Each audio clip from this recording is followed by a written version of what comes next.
Imagine. You open your eyes to the sound of rushing water and distant thunder. Mist curls above endless green valleys, and the air tastes of earth and rain. This is not the China you know, no emperors, no palaces, no great wall.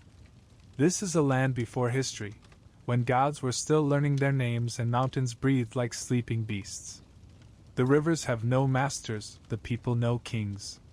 Yet here, in this vast and restless land, something extraordinary is stirring.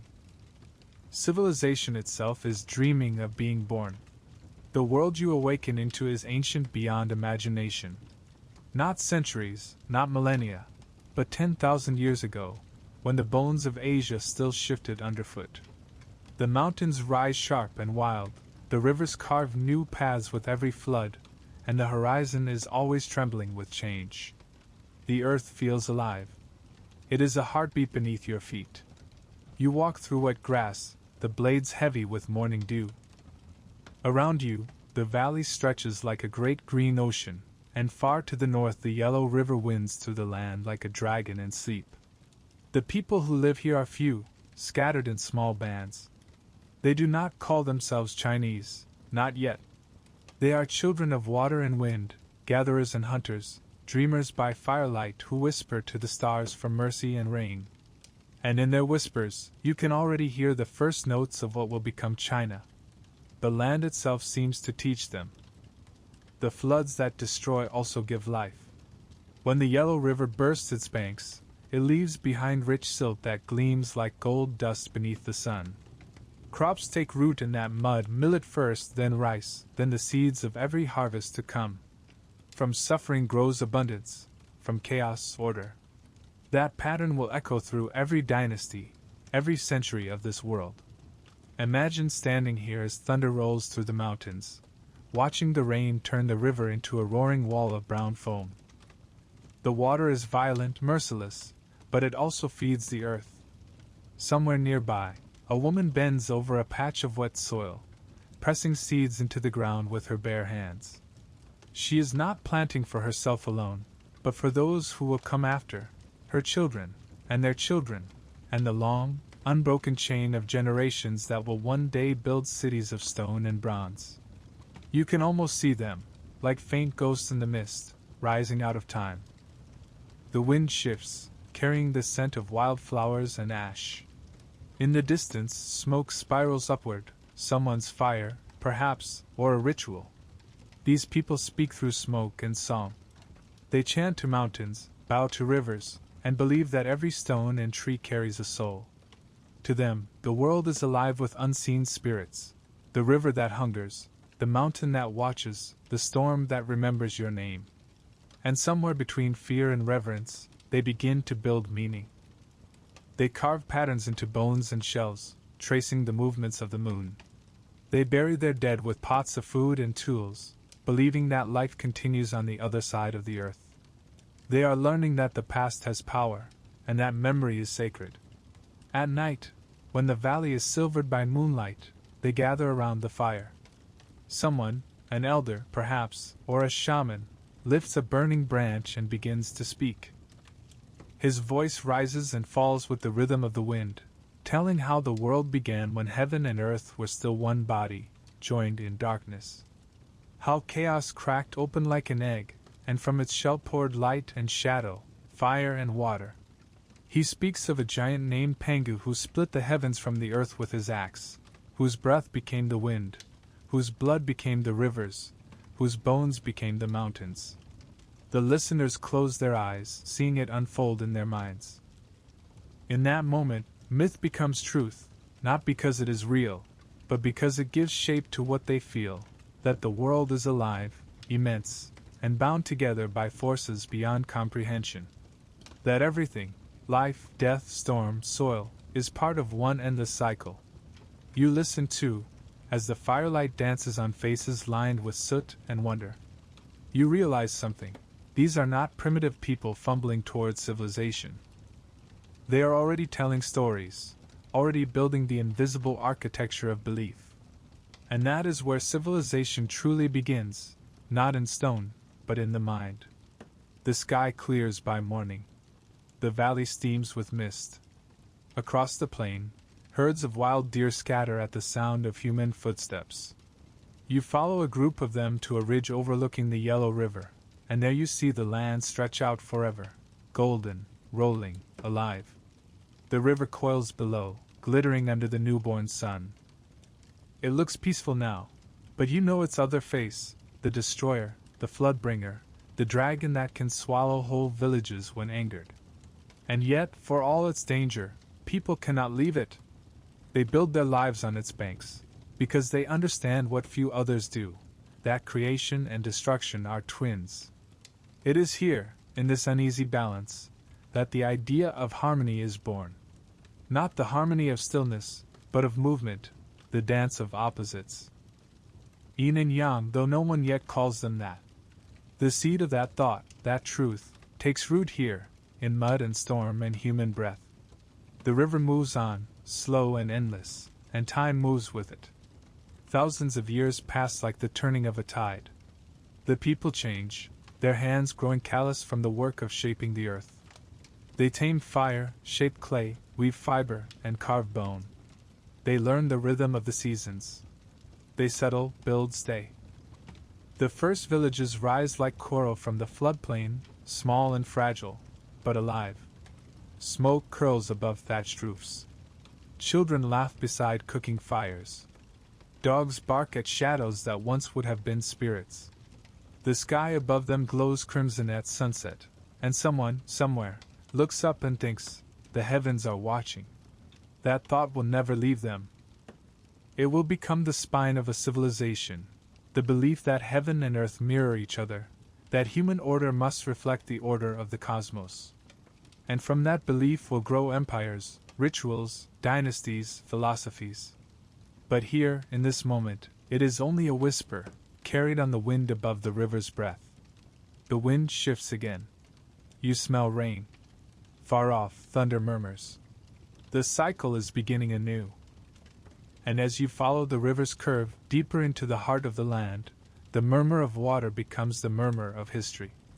For in this cradle of green and gold, beneath a sky that still remembers its first dawn, the story of China is about to begin. The wind carries you onward, eastward, where the land folds into valleys veined with silver.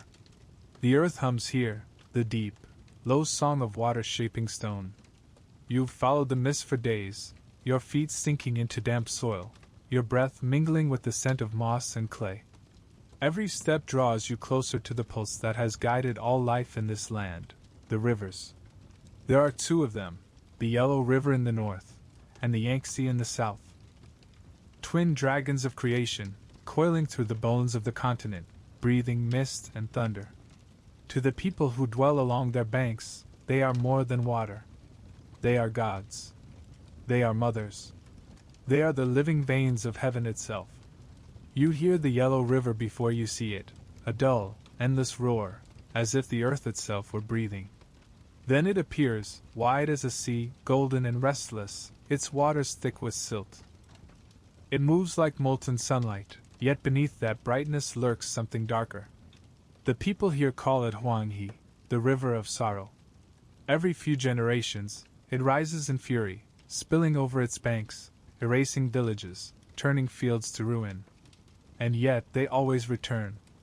They rebuild again and again, because they cannot live without it. Imagine standing on its bank as the floodwaters surge. The ground shakes beneath your feet. The sky darkens. The air tastes of mud and lightning. Trees bend and vanish into the torrent, roofs spin like leaves. Somewhere, a man shouts above the roar, urging his family toward higher ground. A woman clutches her child, her face streaked with rain and river mud. The world is chaos, yet within that chaos lies the seed of order. For when the waters retreat, they leave behind a gift, thick, golden loam richer than any soil on earth. Out of ruin, fertility. Out of destruction, rebirth. That rhythm, the cycle of flood and renewal, will become the rhythm of China itself. It teaches endurance. It teaches reverence. The people come to see the river not as a curse, but as a teacher. To live beside it, they must learn balance. how to bend but not break, how to yield and yet endure. From this balance, a culture is born, a way of life rooted not in conquest, but in harmony with the shifting moods of nature. Further south, another voice answers, the Yangtze. Where the yellow river howls, the Yangtze sings. Its waters run deep and blue, weaving through misty gorges and green terraces that shimmer in the morning light. The air here is soft, heavy with the smell of jasmine and rain. The people who live along its shores have a different rhythm, gentler, slower, attuned to the pulse of the monsoon. You walk through one of their villages, bamboo houses raised on stilts, fish nets drying on poles, rice paddies stretching like mirrors toward the horizon. A farmer waves to you, his bare feet sunk in the wet soil, his back glistening with sweat. Each step he takes presses life into the earth. He hums a song, low, steady, older than memory. It is a song of patience. The river taught him that. The Yangtze is a giver of plenty, its floods more predictable, its temperament calmer. Yet it too demands respect. When the summer rains come, the river swells until the horizon vanishes beneath water. Crops drown, huts collapse, and the villagers must cling to rafts in prayer. Still, when the waters recede, the earth blooms again. The same story, told in a different tongue, the gift and the warning entwined. Here life depends on rhythm. The seasons rule all things. The farmers learn to read the color of clouds, the feel of wind against their cheeks, the sound of frogs calling at dusk. To them, time is not a line but a circle, the same cycle repeating, planting, growing, harvesting, resting, then planting again.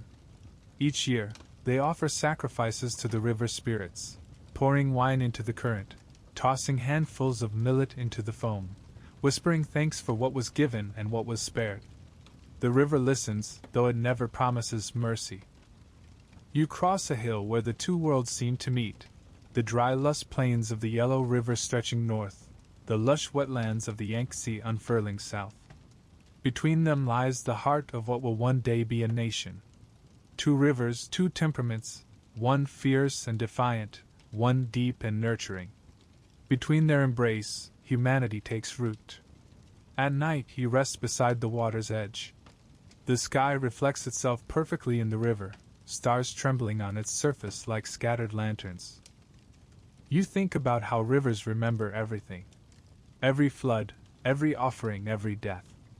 Somewhere beneath these dark waters lie the bones of hunters and dreamers, the ashes of fires that burned thousands of years ago. The river carries it all, bearing memory forward like a whisper that never ends.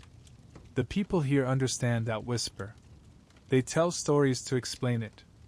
They say the Yellow River was born from the tears of the goddess Niwa, who wept for the brokenness of the world. Her sorrow flowed so deeply that it carved valleys and plains. They say the Yangtze was once a celestial serpent that fell from the heavens, its body turning to water as it struck the earth. Its breath became mist, its scales the shimmer of sunlight on the waves. These tales are not just fantasy, they are language, the first attempt to describe what words cannot, all. The rivers inspire reverence because they reveal truth. They show that power and fragility are twins. That survival is an act of listening. That every gift of nature carries a price. When the people dig irrigation ditches or build embankments, they are not just shaping the land, they are learning to shape themselves. To live here is to live in negotiation with chaos. One evening, as dusk settles over the plains, you watch a group of villagers gather at the river's edge. They kneel in silence, holding clay bowls filled with millet wine. The elder among them dips his fingers into the river and flicks droplets toward the sky. His voice is rough with age, but steady, a prayer for calm waters, for gentle floods, for the balance that sustains them all. The others repeat his words, their faces lit by the last gold of sunset. For a moment, the line between human and divine blurs, the river speaks through them, and they through it. The sound of frogs rises. Fireflies drift over the water like wandering embers. You can almost hear the breath of the earth, slow and deep. Somewhere far downstream, The Yellow River and the Yangtze wind toward the same sea, their waters mingling at last, mud and crystal, north and south, sorrow and grace. From their meeting, something vast will grow. Villages will become towns, towns will become cities. People will learn to tame the floods, to store grain, to build homes of earth and timber. They will chart the stars reflected in the water, and name the constellations after dragons, turtles, and tigers. They will come to see themselves as part of the same living pattern, a world where every drop, every breath, every human gesture mirrors the movement of the heavens. You sit by the water's edge as the moon rises, fat and golden. It glides across the surface like a ghost ship, scattering light across the current.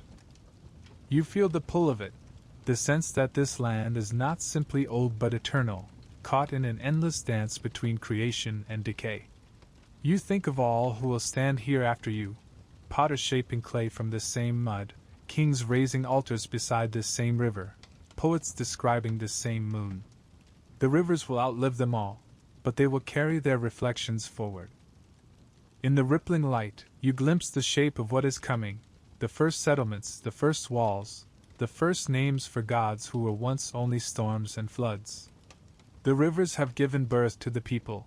Soon the people will give birth to civilization. And as the night deepens, their songs rise faintly across the water, songs of gratitude, of fear, of belonging. You close your eyes and listen. The rivers murmur to each other across the dark. Between them lies a cradle of earth and dream, waiting to awaken. The dawn will bring the first farmers, the first homes, the first memory of nationhood. And so, as the mist thickens and the current hums beneath your feet, you walk on, following the river's breath into the next age, where the first villages will rise from the soil like prayers made visible. Morning returns with a quiet brightness. Mist rolls off the river like breath, curling through reeds and drifting across the plains. You walk where the water has receded, where the mud gleams gold in the newborn light. Around you, the land smells of wet clay, wild grass, and smoke. The rivers have done their work. They've flooded, they've fed, they've receded. And now, for the first time, the people begin to stay. The wandering hunters, who once followed herds through forests of oak and birch, have learned something new from the river's patience. For thousands of years, they moved with the seasons, carrying their shelters on their backs, living by what they could gather or chase. But here, on the banks of the Yellow River and the Yangtze, they have found a rhythm that holds them. The soil is generous, the floods predictable enough, and the promise of tomorrow heavy in every seed. You can almost feel the hesitation in the air, the ache between instinct and innovation. To settle is to defy nature's command to roam. It means building routes instead of trails. Yet the rivers whisper that it can be done. The first homes are humble things, nothing more than circles of packed earth and thatched reeds. They rise from the mud like nests, each one shaped by hand and need. The floors are cool beneath bare feet. The walls smell faintly of smoke and straw. Inside, families sleep close, their bodies radiating warmth into the night. The fire pit at the center glows like a heart, and its smoke escapes through a hole in the roof, leaving the air perfumed with char and grain. It is here, in these huts, that the world changes quietly. You crouch beside one of the fires and watch a woman grinding millet between two stones. The sound, grit on grit, slow and steady, fills the morning. Her child sits nearby, stacking pebbles, humming nonsense songs that sound suspiciously like prayer. A man returns from the river, his basket heavy with fish, his skin shining with sweat. He sets his catch down by the fire, and for a moment, the two exchange no words, only a nod. There is understanding now, where before there was only motion. Outside, dogs bark. Chickens cluck in handmade pens. A small field stretches just beyond the huts, where rows of millet sway in the wind like pale gold hair. These people are no longer guests of the land. They are hosts. The air hums with new inventions. Someone has learned to weave reeds into mats. Another shapes wet clay into bowls and leaves them to dry in the sun. Children chase each other through the grass, wearing necklaces made of bone and river shells. A woman decorates her pot with red spirals, pure ornament, pure joy. Art, born of abundance. When there is enough to eat, the mind begins to wander toward beauty. You sit by the riverbank as the day stretches thin. The smell of cooking millet drifts through the air, mingled with smoke and the faint sweetness of fermenting grain. People laugh in the distance. Their voices are unguarded, light. For thousands of years, life was a constant migration between hunger and rest. But now, for the first time, there is permanence. The people are no longer surviving each day as though it were their last. They are building for their next. And yet, beneath the warmth of this moment, danger still hums. The rivers can still rise. The winds can still turn cruel. A single flood could undo everything. But they stay. They learn to read the signs, the curl of cloud, the scent of rain, the distant tremor of thunder, and prepare. They dig ditches to guide the water, pile earth to guard their fields, store dried grain in pots sealed with ash. Caution becomes tradition. Tradition becomes wisdom. At night, the village glows with scattered fires. You walk among them, a quiet observer of this first human tapestry. Laughter weaves with lullabies, the crackle of flames with the croak of frogs. Someone plays a simple flute carved from bone. Its sound is pure, trembling, beautiful. It rises into the star-filled sky like a prayer without words. You lie back and look upward. The constellations are bright and unfamiliar. The people have no names for them yet, but already stories are forming. That cluster of stars near the horizon, perhaps they are the eyes of a great serpent. The arc of light across the heavens, may be a bridge for spirits to walk. Myth is being born beside you, shaped by the same need that builds huts and harvests millet, the need to belong in a world that can so easily forget you. The next morning, you follow a group of villagers to the fields. The sun climbs over the river, painting the sky in bands of rose and amber. The earth smells rich and alive. Men and women bend together, their movements slow and measured, pressing seeds into furrows with calloused hands. They move in rhythm, plant, cover, rise, plant, cover, rise. It is almost like a dance. Nearby, an elder kneels with a bowl of water and grain, whispering words to the soil. It is an offering, a promise. Feed us, his tone seems to say, and we will honor you. He pours the water into the furrow, and the earth drinks it greedily. For a long time, he stays there, his fingers buried in the dirt, feeling for something unseen. When he stands, his eyes are wet, not with tears, but with reverence. It is in gestures like this that civilization takes shape, not in kings or conquests, but in the quiet agreements between people and the land. They have learned that to take, one must also give. To live, one must remember the cost. By midday, the air grows thick with heat. The villagers rest in the shade of a large tree, sharing roasted fish and grain cakes. Someone tells a story of a spirit who lives in the river, her hair made of water, her eyes of silt. If she smiles, the floods will be kind. If she frowns, the waters will rise without mercy. The others listen, half in fear, half in affection. The story is a warning, yes, but also a comfort. If the river has a spirit, it has reason. It can be spoken to, appeased, loved. You realize then how myth, labor, and survival are threads of the same cloth. They are all ways of holding chaos at bay.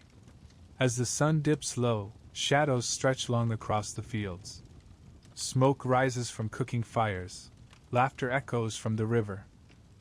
Children chase dragonflies through tall grass, their shouts carrying like birdsong. You watch as a man repairs a roof, tying reeds together with strips of bark. Each nod is deliberate, each movement patient. He does not hurry. He knows this roof will need to last the season, maybe the year, maybe longer. The idea of longer is new. The idea of time as something you can build upon, rather than flee. Night comes again, soft and heavy. The stars burn bright above the plains. Somewhere, a woman sings to her child, a low hum that might once have been a prayer for safety on the road. Now it is a lullaby for home. The flames in the fire pit flicker, casting shadows on the walls, shapes that move like spirits. Perhaps the ancestors are listening. You sit near the door of one hut, feeling the cool breath of the night drift in. Across the room, a man mends a net by firelight. His wife weaves a basket. Their son dozes between them, a puppy curled against his feet. They do not speak, but the silence is full of trust, of belonging, of the quiet certainty that tomorrow will look much the same. That certainty is new to humankind. And it is everything. Outside, the river whispers its eternal song, winding past the fields, past the sleeping huts, toward the sea. It carries with it the story of this moment, the first time humans truly stayed.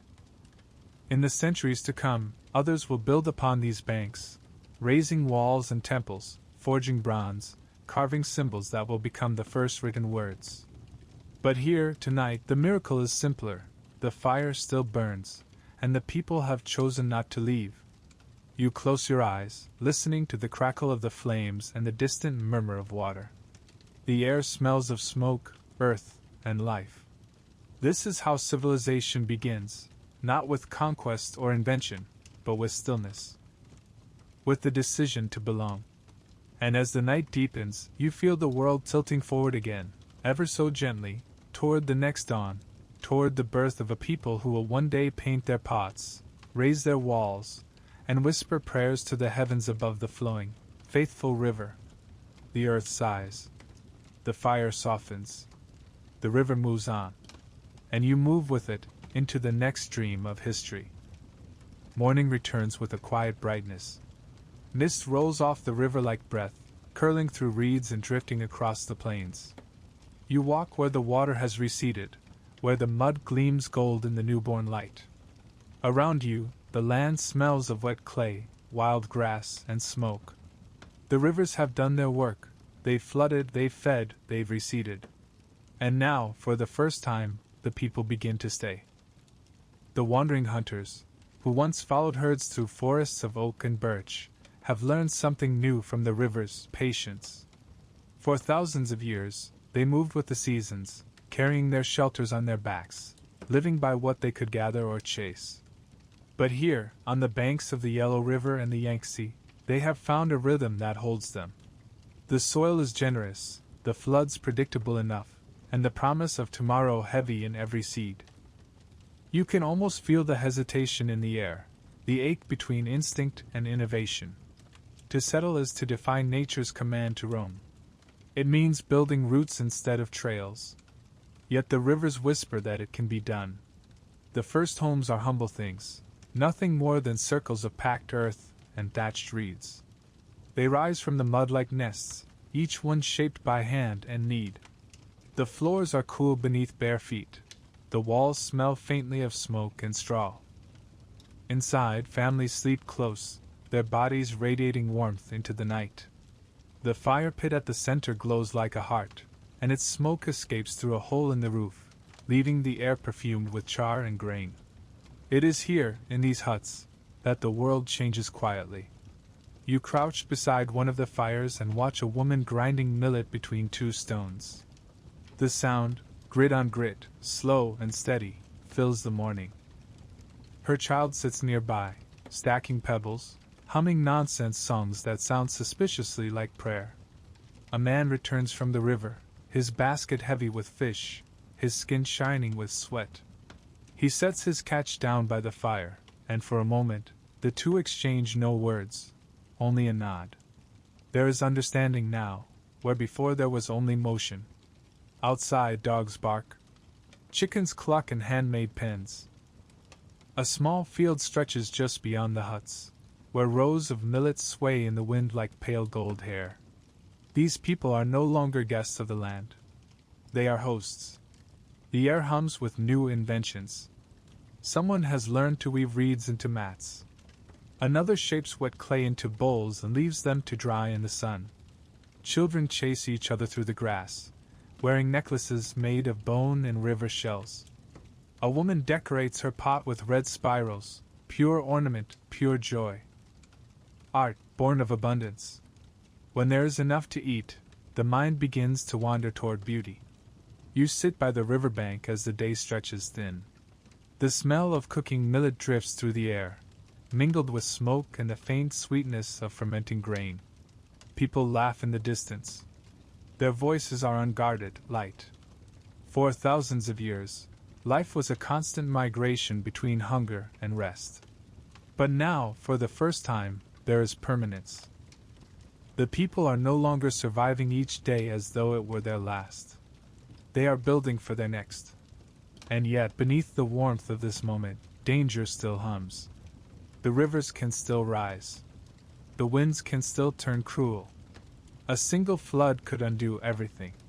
But they stay. They learn to read the signs, the curl of cloud, the scent of rain, the distant tremor of thunder, and prepare. They dig ditches to guide the water, pile earth to guard their fields, store dried grain in pots sealed with ash. Caution becomes tradition. Tradition becomes wisdom. At night, the village glows with scattered fires. You walk among them, a quiet observer of this first human tapestry. Laughter weaves with lullabies, the crackle of flames with the croak of frogs. Someone plays a simple flute carved from bone. Its sound is pure, trembling, beautiful. It rises into the star-filled sky like a prayer without words. You lie back and look upward. The constellations are bright and unfamiliar. The people have no names for them yet, but already stories are forming. That cluster of stars near the horizon, perhaps they are the eyes of a great serpent. The arc of light across the heavens, may be a bridge for spirits to walk. Myth is being born beside you, shaped by the same need that builds huts and harvests millet, the need to belong in a world that can so easily forget you. The next morning, you follow a group of villagers to the fields. The sun climbs over the river, painting the sky in bands of rose and amber. The earth smells rich and alive. Men and women bend together, their movements slow and measured, pressing seeds into furrows with calloused hands. They move in rhythm, plant, cover, rise, plant, cover, rise.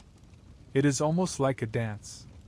Nearby, an elder kneels with a bowl of water and grain, whispering words to the soil. It is an offering, a promise. Feed us, his tone seems to say, and we will honor you. He pours the water into the furrow, and the earth drinks it greedily. For a long time, he stays there, his fingers buried in the dirt, feeling for something unseen. When he stands, his eyes are wet, not with tears, but with reverence. It is in gestures like this that civilization takes shape, not in kings or conquests, but in the quiet agreements between people and the land. They have learned that to take, one must also give. To live, one must remember the cost. By midday, the air grows thick with heat. The villagers rest in the shade of a large tree, sharing roasted fish and grain cakes. Someone tells a story of a spirit who lives in the river, her hair made of water, her eyes of silt. If she smiles, the floods will be kind. If she frowns, the waters will rise without mercy. The others listen, half in fear, half in affection. The story is a warning, yes, but also a comfort. If the river has a spirit, it has reason. It can be spoken to, appeased, loved. You realize then how myth, labor, and survival are threads of the same cloth. They are all ways of holding chaos at bay. As the sun dips low, shadows stretch long across the fields. Smoke rises from cooking fires, laughter echoes from the river. Children chase dragonflies through tall grass, their shouts carrying like birdsong. You watch as a man repairs a roof, tying reeds together with strips of bark. Each nod is deliberate, each movement patient. He does not hurry. He knows this roof will need to last the season, maybe the year, maybe longer.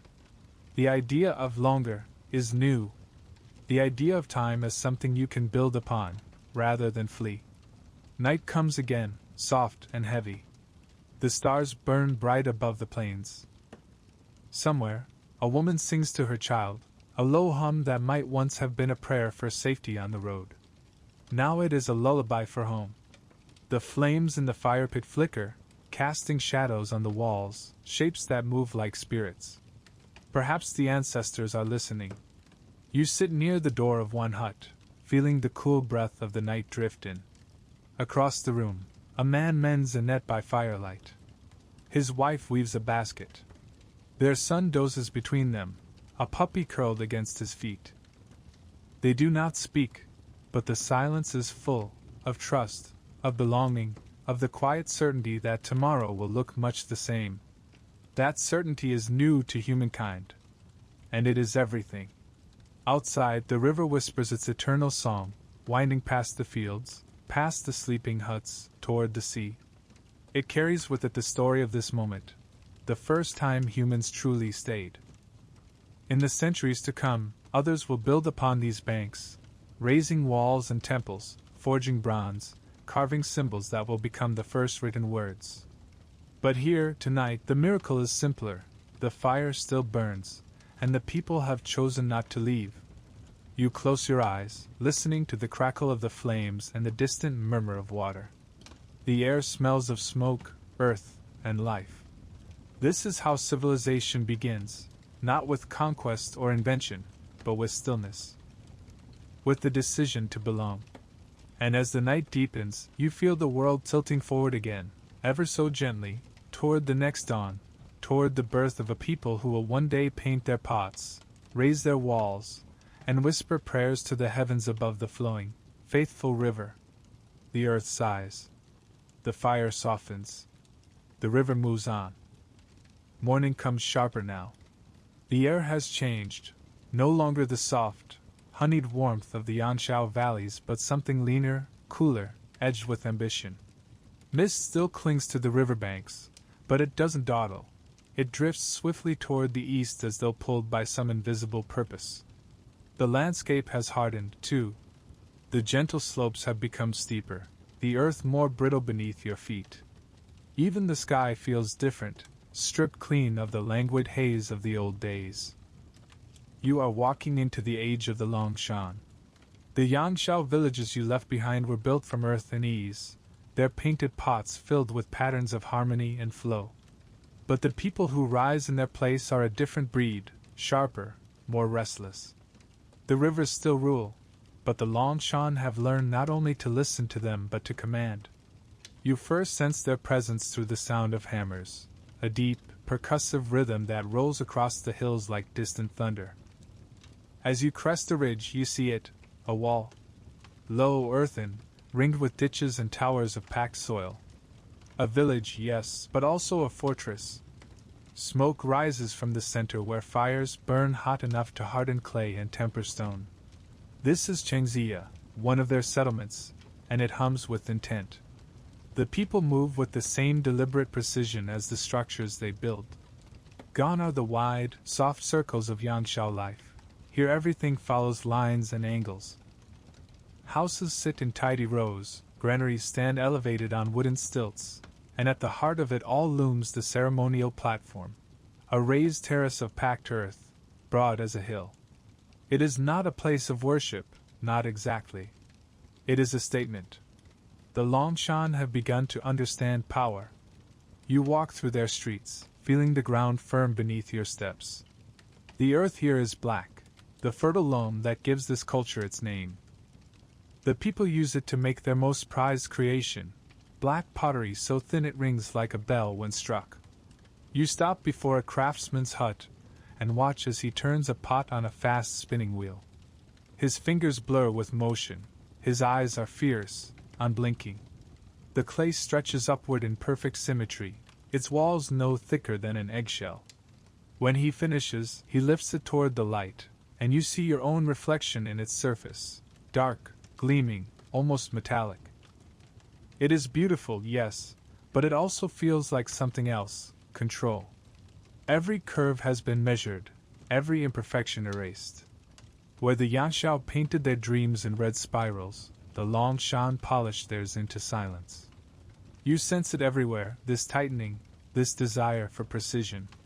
Even the way they walk, their posture upright, their pace efficient. The old rhythms of nature are still honored, but now they serve a higher order, hierarchy.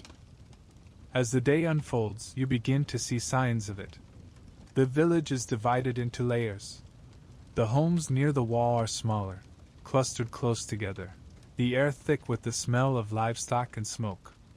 But in the center, on the high terrace, stand larger dwellings with stone foundations and fine pottery displayed at their doors. Here live the leaders, the ones who direct labor, who speak to the gods, who decide how grain and power are shared. You pass one of these homes and glimpse a man seated inside. His robe is clean, his posture still. In front of him burns a small fire, and upon it rests an offering bowl. He is murmuring words you cannot understand, but their rhythm carries authority. A servant kneels beside him, holding a vessel of water. The fire crackles, and the man drops a handful of millet into the flame. The offering is not for the ancestors alone, it is for the idea of order itself. Outside, a group of workers drive stakes into the earth, raising a new section of wall. Their hands are blistered, their faces grim. You hear no laughter here, no playful banter between them. Only the rhythm of tools, the shuffle of feet, the barked commands of a foreman. Discipline has replaced the easy cooperation of the old days. The Longshan do not simply live with the land, they intend to master it. But mastery, like the river, comes at a cost. That night, you sit by the edge of the settlement and watch the fires burn across the valley. Other lights flicker in the distance, other villages, other walls. The hills are crowded now. The rivers that once carried life now carry competition. Land is scarce, and where land grows scarce, conflict follows. You hear the first whispers of it in the dark, stories of raids between villages, of fields set ablaze, of captured workers and stolen grain. The Longshan build walls because they must. The earth is no longer only home, it is a battleground. And yet, in the midst of this tension, something extraordinary begins to take shape. In the cool dawn, you follow a group of villagers climbing toward a ridge overlooking the plains. They carry baskets of millet, jars of wine, and bundles of reeds. At the summit stands a circle of stones, simple, weathered, but arranged with care. The leader steps forward, raising his hands to the sky. The others kneel. The wind rises, carrying the faint scent of burning offerings. The ritual begins. They pour wine upon the earth, scatter millet to the wind, and bow toward the rising sun. Their chants are deep, solemn, threaded with the tones of ancient gratitude and fear. You realize that this ceremony is not only for harvest, it is a covenant. A pact between people and heaven, between power and responsibility. The Longshan believe their order mirrors the order of the cosmos. If the village is well kept, if every person knows their place, the heavens will remain stable. If not, chaos will return.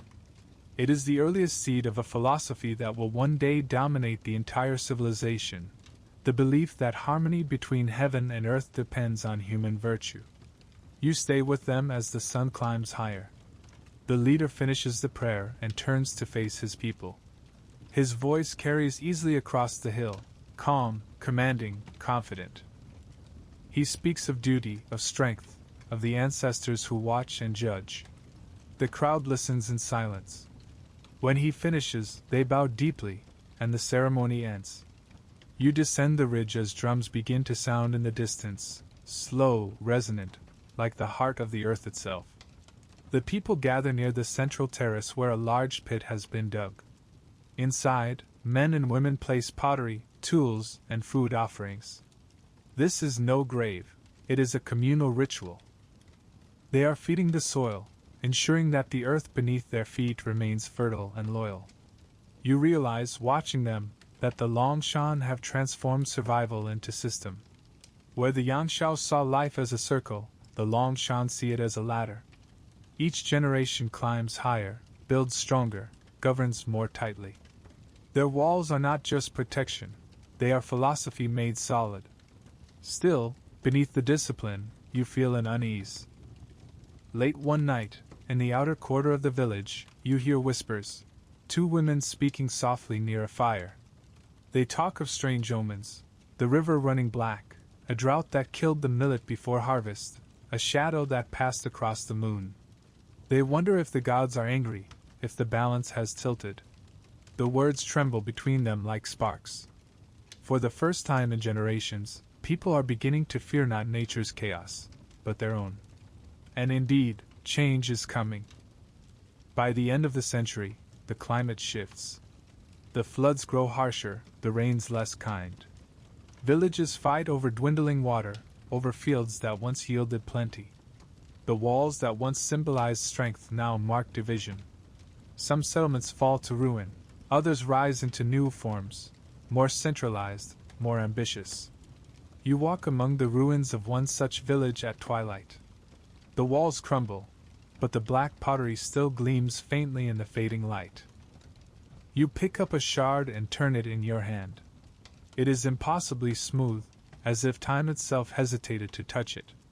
This piece of clay once rang like a bell, once sat on a leader's table, once held grain meant for offerings. Now it lies in silence, half buried in dust. And yet, even in ruin, it endures. The Longshan may vanish into the folds of time, but their legacy will not. They have given the world new ideas, of structure, of hierarchy, of human will forged into form.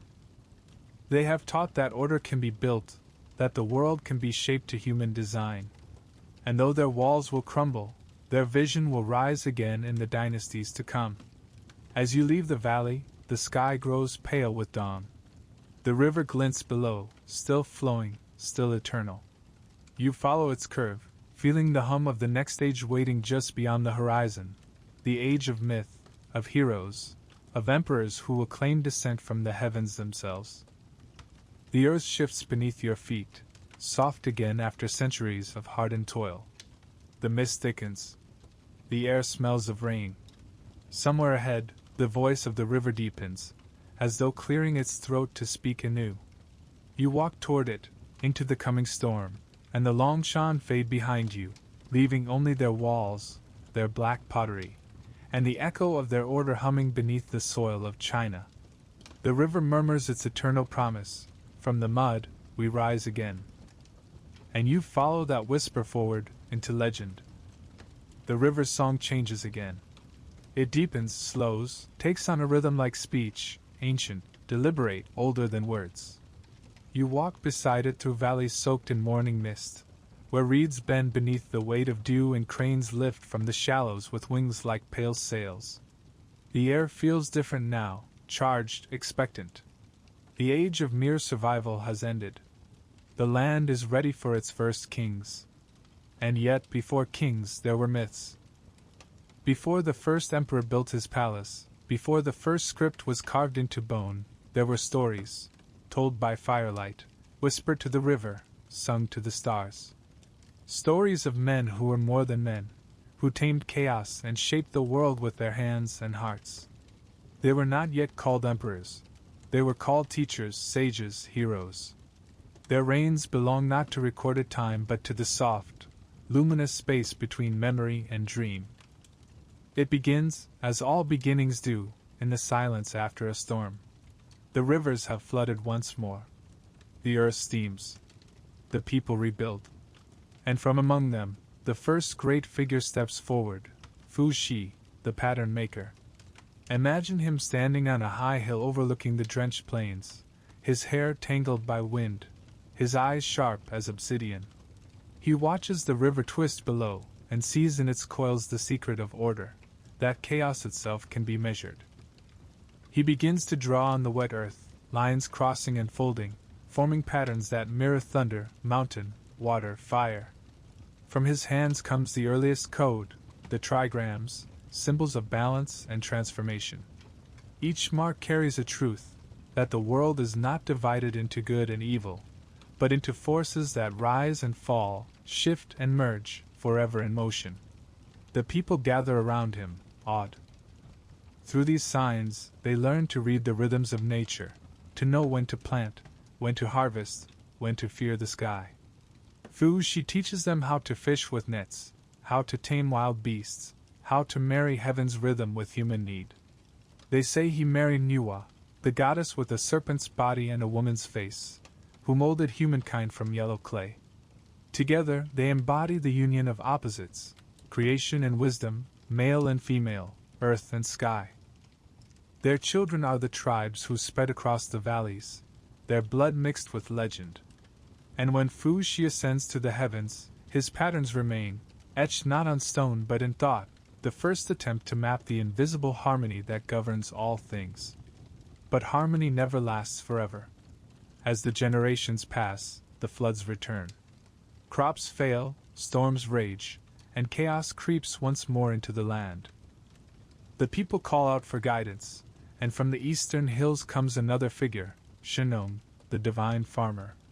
He is said to have the body of a man and the head crowned with horns, like the oxen he plows beside. His skin is red from the sun, his hands scarred from toil. Where Fu Shi taught patterns, Shang teaches endurance. You see him walking through the fields, his bare feet sinking into mud. In one hand he carries a hoe, in the other, a bundle of strange plants. He tastes each one, even the bitter and the poisonous, learning their secrets so his people will not die of ignorance. They say he swallowed 70 poisons in a single day, and when he finally collapsed, the people wept. But his spirit lingered in the herbs he had blessed. Shang gives humankind the art of cultivation. He teaches them to plant millet and rice, to store grain, to boil water before drinking. He invents the market, places where people exchange what they have made with their own labor. He teaches them to use fire to heal and to purge. In his wake, fields bloom and hunger retreats. He is not a conqueror but a teacher, and his empire is knowledge. Still, even his wisdom cannot quiet the fury of the sky. One night, lightning rips the heavens open. Rain pours for days, carving new wounds into the land. Villages vanish beneath the floods. The rivers no longer follow their beds. They wander like wild serpents. The people, terrified, pray to the heavens for a ruler who can speak to gods as well as to men. Their prayer is answered not by one, but by three. They will be remembered as the three sovereigns, the celestial triad who bridge myth and civilization. After them come the 5 emperors, whose reigns build the foundation for what will one day become the first dynasty. Together, they are the architects of the moral universe, the dream before history's dawn. The first of the 5 is Huangdi, the Yellow Emperor, said to be born of a golden dragon that descended from the heavens. His birth is heralded by thunder that shakes the mountains and by a strange glow in the northern sky. He grows swiftly, strong and clever, his hair black as obsidian, his eyes alight with curiosity. From the start, he seeks to bring order to the scattered tribes who war across the plains. You walk with him across those plains, vast fields scarred by smoke and broken huts. His followers carry banners painted with dragons. His enemies bear the totems of bears and serpents. The battles are fierce, but Huangdi is not merely a warrior. He is a strategist, a builder. He invents the chariot, the compass, the bow of curved horn. He commands his people to unite not through conquest alone, but through shared purpose, the dream of peace under one heaven. They say he ruled for 100 years. During that time, he brought medicine, writing, music, and law. His wife, Lezu, discovered silk, spinning the threads of a cocoon into fabric that shimmered like moonlight. His ministers mapped the stars, charted the rivers, and designed tools that would feed the generations to come. Under Huangdi's reign, the chaos of the ancient world began to shape itself into order. And yet, his story ends as it began, with the sky.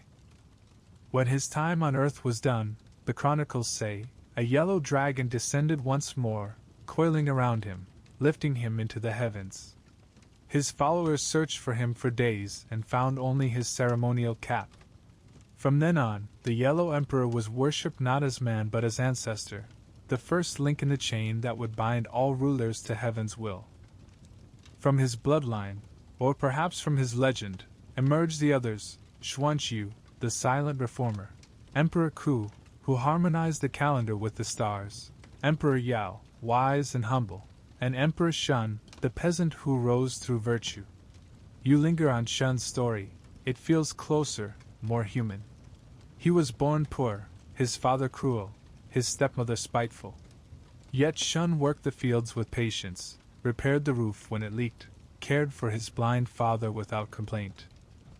His virtue shone so brightly that Emperor Yao himself heard of him and tested him by giving him impossible tasks: to control a flood, to govern quarrelsome tribes, to judge disputes without anger.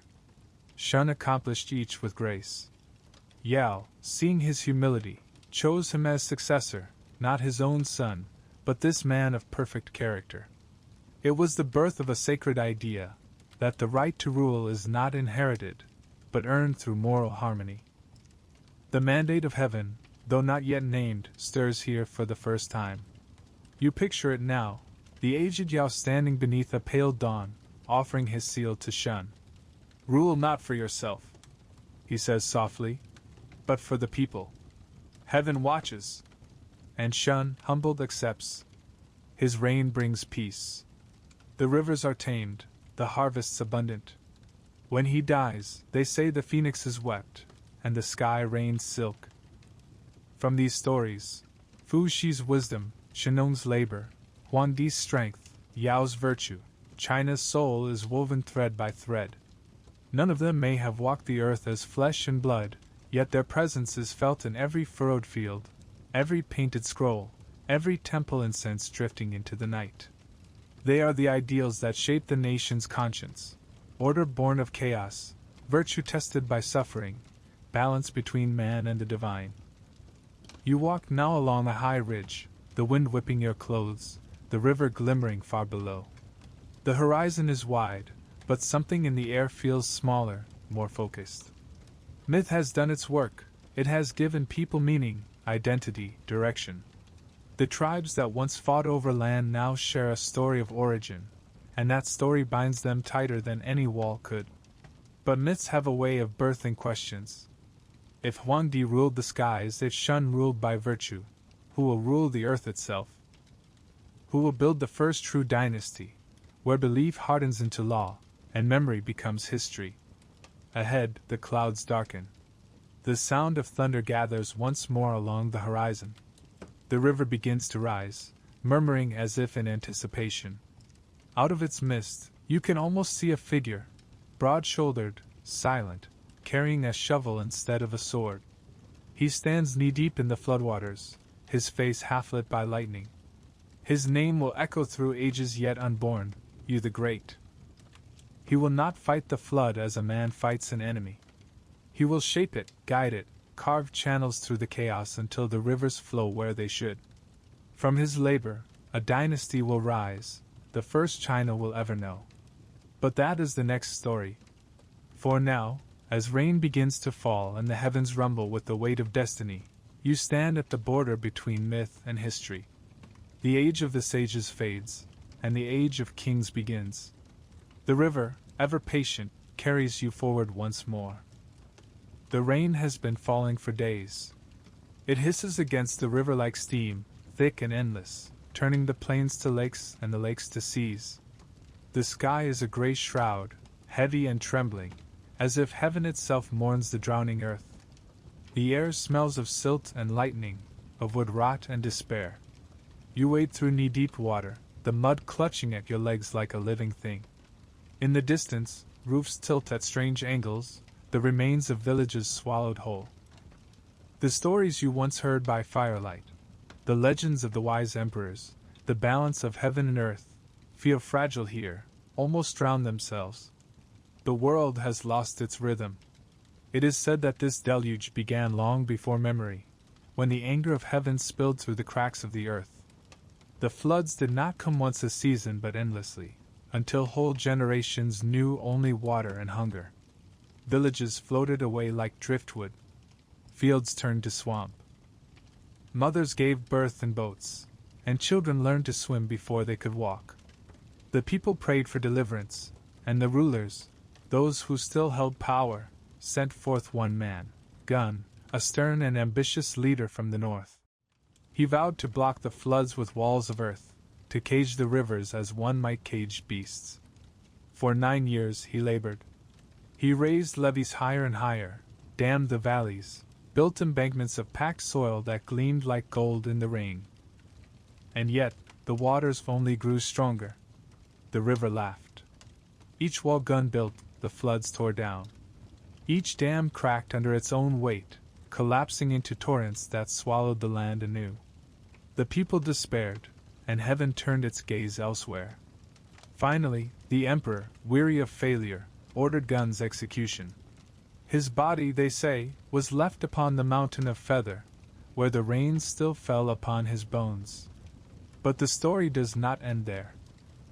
From Gun's grave, a voice whispered to the earth. It was the voice of his son, Yu, born from grief and iron resolve. Where his father's arrogance failed, Yu vowed to listen, to learn from the water, not to fight it. He understood what no one else had, that the flood was not an enemy to be conquered, but a force to be guided. The rain has stopped by the time you find him. The sky is pale and broken, the rivers swollen and restless. Yu stands barefoot in the mud, his skin darkened by sun and toil, his hair tied back with a strip of bark. His hands are calloused, his eyes steady. Around him, men wait for orders, their faces drawn but hopeful. He does not shout. He only points, to the mountains in the west, where the rivers are born. We start there, he says. The work that follows will last 13 years. You walk beside him through valleys half submerged, where trees jut like bones from the water. He carries no sword, no crown, only a spade of bronze and a heart that refuses to rest. He divides the land into 9 provinces, each shaped by its rivers, its stones, its soil. He studies the flow of the currents, the depth of the mud, the angle of the sun. Where the floods are fiercest, he digs canals to carry the water to the sea. Where the earth is soft, he plants reeds to hold it fast. He works until his feet bleed, until the skin of his hands cracks open and scabs. When his men rest, he moves among them, showing how to drive the spade deeper, how to guide the current, how to read the water's voice. They call him Yu, Yu the Great, not because of what he commands, but because of what he endures. The legends say that he passed his own home 3 times during those years and never entered, though his wife waited for him with their newborn son. The flood comes first. He told her from the riverbank, his voice lost in the roar of water. If the land is not safe, no family can be. You see him now, climbing the slick sides of a mountain where the rain still falls in thin, silver threads. His workers follow, dragging ropes and baskets of stones. At the summit, Yu kneels and places his hand on the earth. He listens, not with his ears, but with something deeper. Beneath his palm, the ground hums with the pulse of rivers yet unborn. He strikes the first blow of his shovel into the mountain's side, and water bursts forth like the breath of a dragon. It rushes downward, finding a new path toward the plains. The men cheer. The river is moving. For the first time in generations, the water begins to flow where it should. The work continues. From the Kunlun Mountains to the eastern sea, Yu and his companions carve channels and canals, guiding the floods into balance. They learn to build with stone instead of mud, to reinforce with timber, to use fire-hardened stakes to redirect the currents. Villages rise again along the riverbanks, their roofs gleaming wetly in the dawn. Farmers return to their fields. Grain sprouts where fish once swam. The people begin to believe once more that heaven has not abandoned them. But Yu never stops. His hair turns gray, his back bends, yet his eyes remain bright. You find him one twilight kneeling beside a canal he has just completed. The water runs smooth and clear, catching the red light of the setting sun. He cups a handful of it, and lets it fall back into the current. The river is a mirror, he murmurs. When it flows rightly, it reflects heaven. When it floods, it reflects our failure.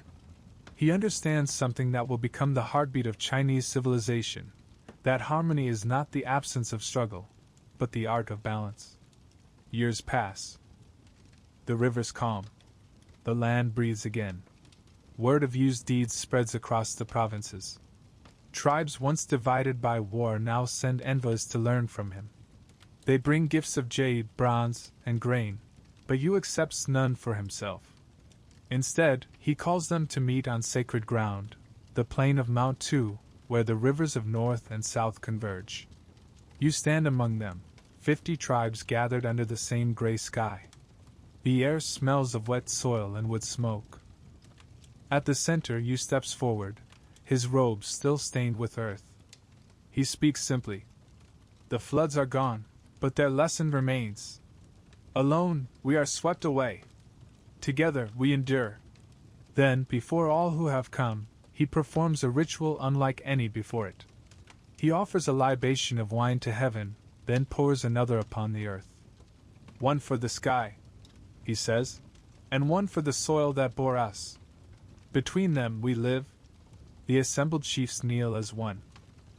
In that moment unity is born, not the forced unity of conquest, but the voluntary harmony of shared survival. It is said that heaven itself sent a sign, a black tortoise rising from the river, bearing on its shell the marks of cosmic order, the patterns of the land you had shaped. That night, as the fires burn low, the people sing his name. It drifts across the plains like wind through reeds, you, the one who guides the waters, who tamed the dragon of the earth. And though he never sought it, they choose him as ruler of all the lands he has saved. The mandate of heaven, once a whisper in the age of Xia and Shang, now becomes real. Yu is not divine, but he is righteous, not immortal, but eternal in purpose. The heavens, it seems, favor not the strongest, but the most steadfast. You follow him in his final years, when his body has grown thin and his voice quiet, yet his presence still carries the calm weight of rivers. He no longer digs with his hands but with words, shaping laws instead of channels. He divides the realm into provinces, appoints ministers of land, water, and ceremony. He teaches that rulers must serve the people as the river serves the land, by giving, not taking. When he feels his strength waning, Yu climbs once more to the mountain of Feather, where his father's bones once lay beneath the rain. There, beneath a sky of molten gold, he sits by a spring and gazes down at the valleys below, green now, stitched with fields and villages. The rivers gleam like veins of light. The world is whole again. He speaks softly to the wind. I have followed the water, and it has led me home. The chronicles say that as he died, the mountain shuddered and a mist rose around him. When it cleared, his body was gone. Some say he ascended to the heavens as his spirit kin had before him. Others say he became one with the river, his voice murmuring forever in its current. But the truth is simpler, and grander still. He became the pattern, the enduring shape of balance between man and nature, ruler and ruled, heaven and earth. The floods receded, and in their wake, the first dynasty was born, Xia, the house of Yu. And as you walk once more along the calm banks of the river he tamed, you can almost hear his voice in the breeze, low and steady as the current itself. The water remembers. So must we. The river glides past in quiet reverence, and the dawn light gleams upon its surface like molten bronze. Ahead, the mists rise once more, shaping the silhouettes of walls, altars, and kings to come. History is stirring. The flood has ended, but the age of empires has only just begun. The floods have gone. The earth, once raw and restless, lies quiet beneath the newborn sun.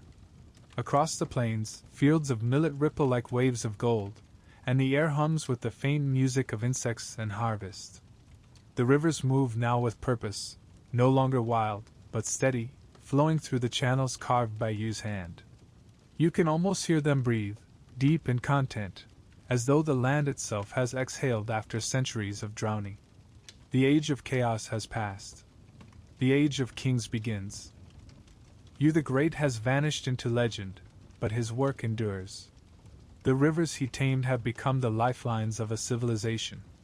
Villages that once clung to the edges of floodplains now rise boldly in the open, their walls of packed earth bright in the morning light. Smoke curls from hundreds of hearths. The people plant, build, trade, and everywhere they speak of Xia, not just a name, but an idea, a word that hums with reverence and possibility. You walk among them, through fields where men and women bend low to harvest grain.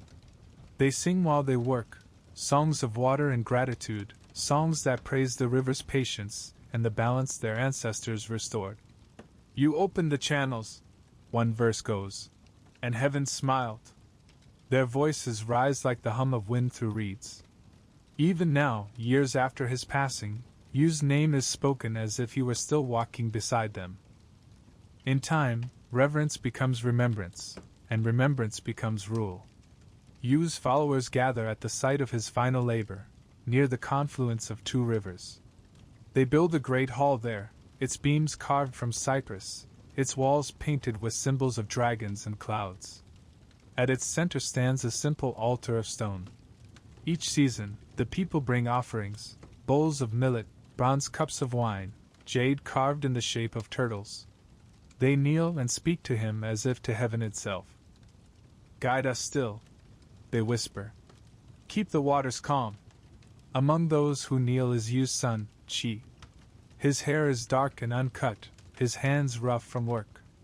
He is not his father, less patient, more fiery, but he carries the same weight of duty in his chest. For years he has traveled the provinces his father shaped, inspecting canals, repairing dikes, listening to the complaints of farmers. He has learned that to rule is to serve, but also that service demands structure. When the time comes for new leadership, the people call for Qi to take his father's place. At first, he refuses. "The rivers are calm," he says. "The people know their paths. Let the world rule itself." But his ministers insist. "Without the one at the center," they reply, "the wheel cannot turn." So Qi ascends the stone platform and bows 3 times to heaven.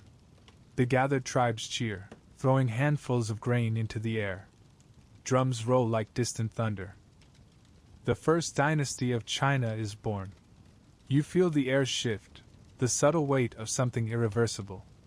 Until this moment, power had flowed like water, passed from sage to sage by virtue alone.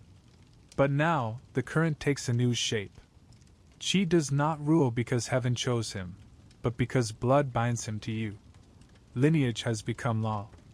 The people call him son of Yu, and in that title, a new world takes root, one where the right to rule flows through generations, not through deeds. The Xia dynasty begins not with conquest, but with gratitude. Its capital rises where the floods once raged, built on stone terraces above the river's reach. The city glows red in the evening light, its streets straight and wide, its houses roofed with reed and tile. Smoke from the forges drifts into the sky, mingling with the scent of grain and clay. For the first time, there is the hum of government, scribes marking tallies of harvest, messengers riding between provinces, bronze bells summoning the people to ceremony. She rules with diligence at first, guided by the memory of his father. He travels the land, overseeing irrigation, ensuring justice, reminding his subjects that the power of the king is a covenant between heaven and earth. But power has its own gravity.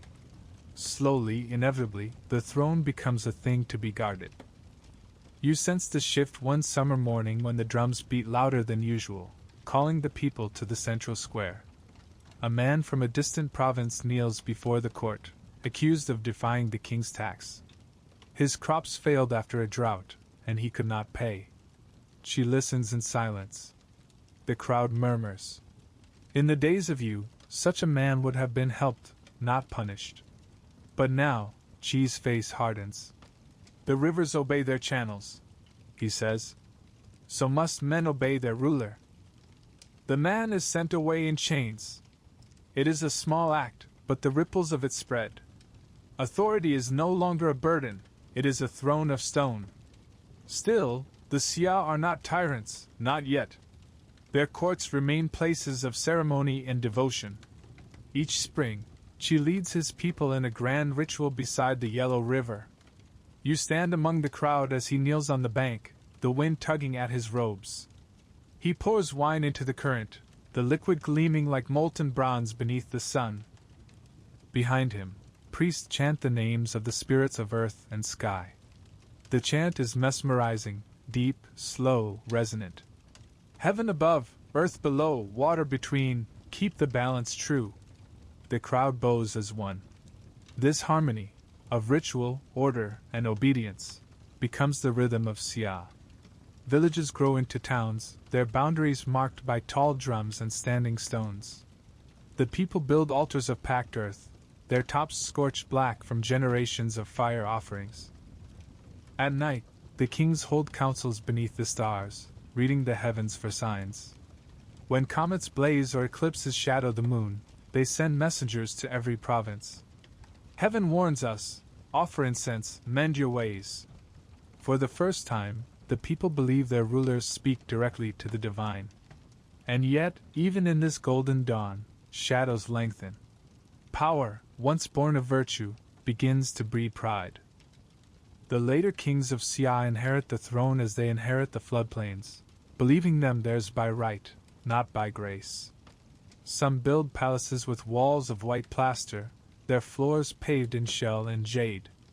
Others hold great feasts, where bronze vessels overflow with fermented millet wine. The drums that once summoned the people to worship now summon them to celebrate the king. The line between reverence and indulgence begins to blur. Still, life thrives. The people of Xia are masters of earth and bronze. They craft blades sharp as sunlight, mirrors polished to perfect reflection. Farmers till the fields in ordered rows. Artisans forge tools that gleam red in the firelight.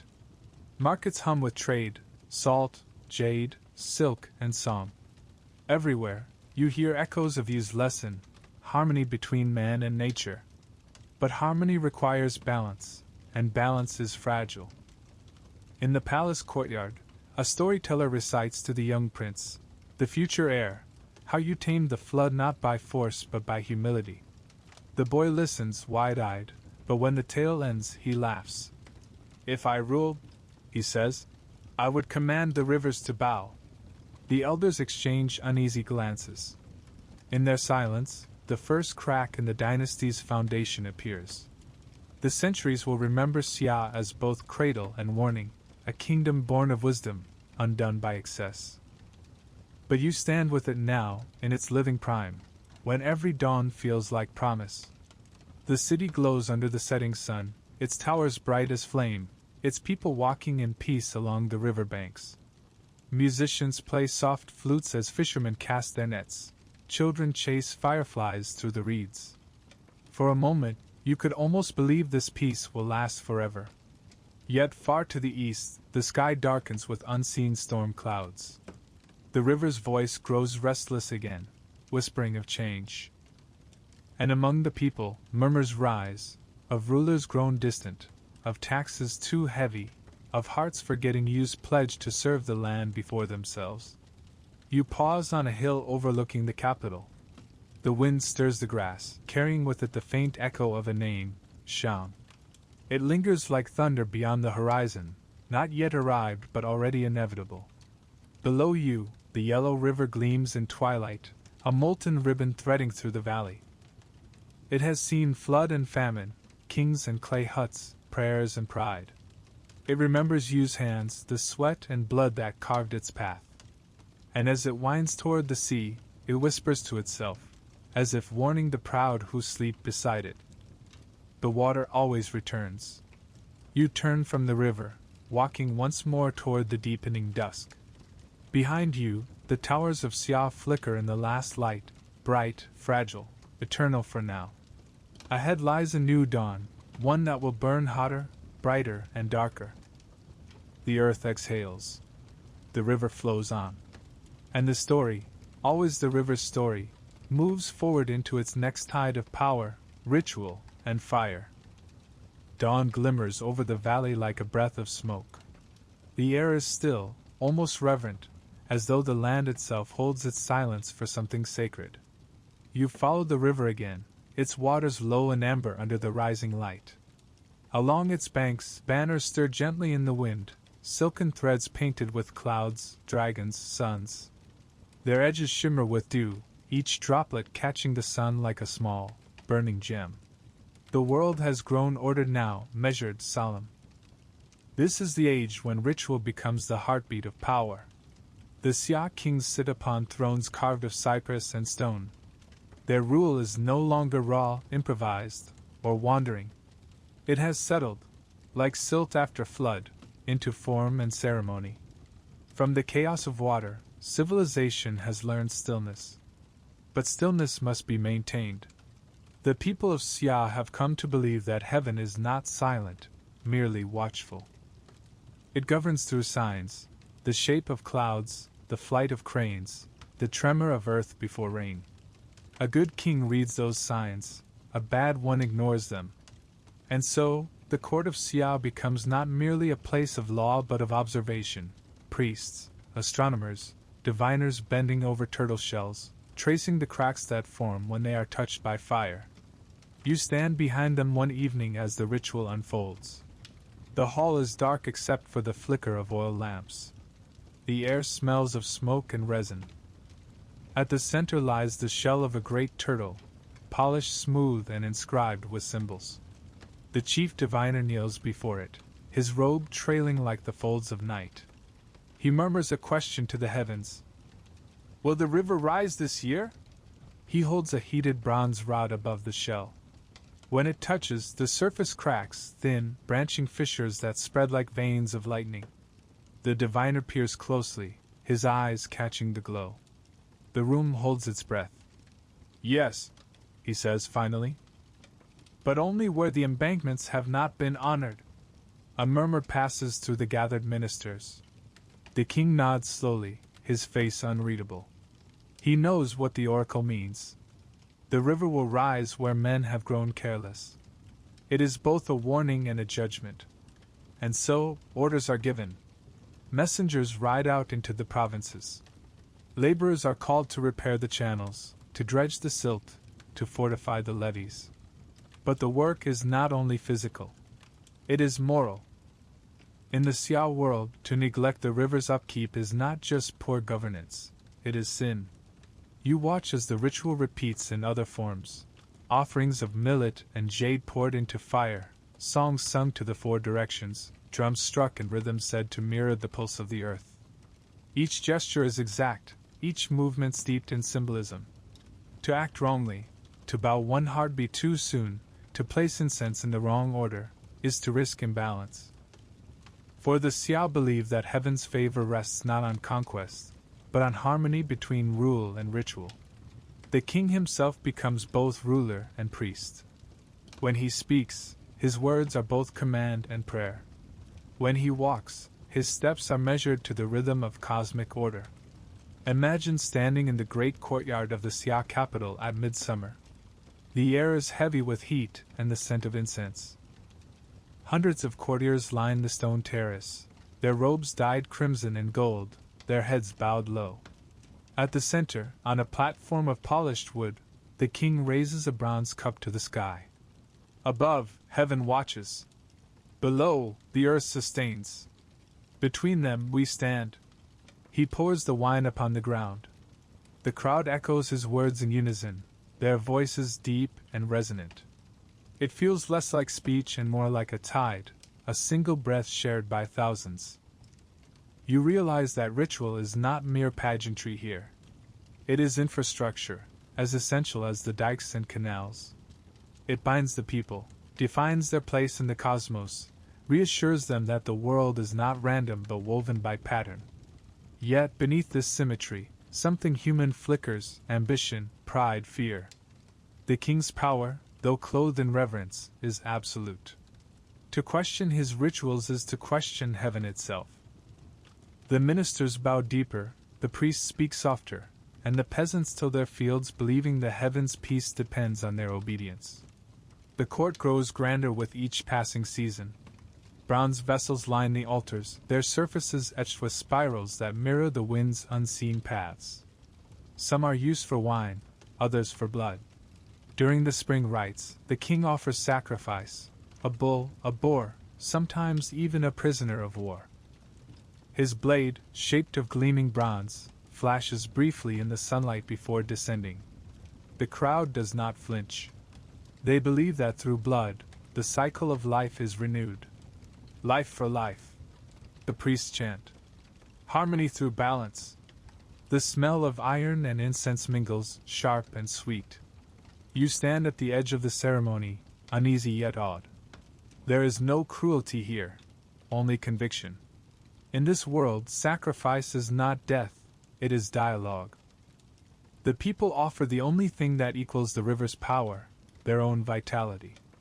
Beyond the walls, farmers mirror this cosmic order in smaller ways. At planting season, they bury fish bones in the soil as offerings to the spirits of growth. Before harvesting, they tie red ribbons around the first sheaf of grain and burn it, giving the first fruits back to the land. The same principle hums through every layer of life: take, but also return.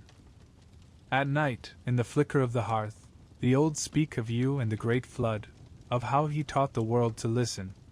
They say that the river has a spirit still, that if the king rules wisely, the waters will whisper his praise, and if he falters, they will rise in wrath.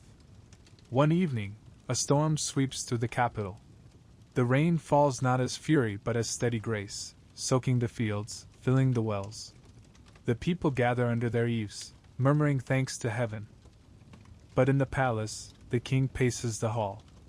The diviners have spoken of strange omens, cracks in the oracle shells forming the shape of a serpent, a red cloud coiling around the moon. He fears what his priests will not say aloud, that heaven is watching more closely now. And indeed, as seasons pass, whispers spread that the royal court has grown indulgent. Ceremonies grow longer, more lavish, their purpose dimmed by spectacle. The bronze vessels become heavier, more ornate, their patterns dense with arrogance.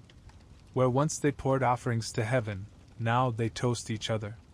The line between ritual and indulgence blurs, as it always does.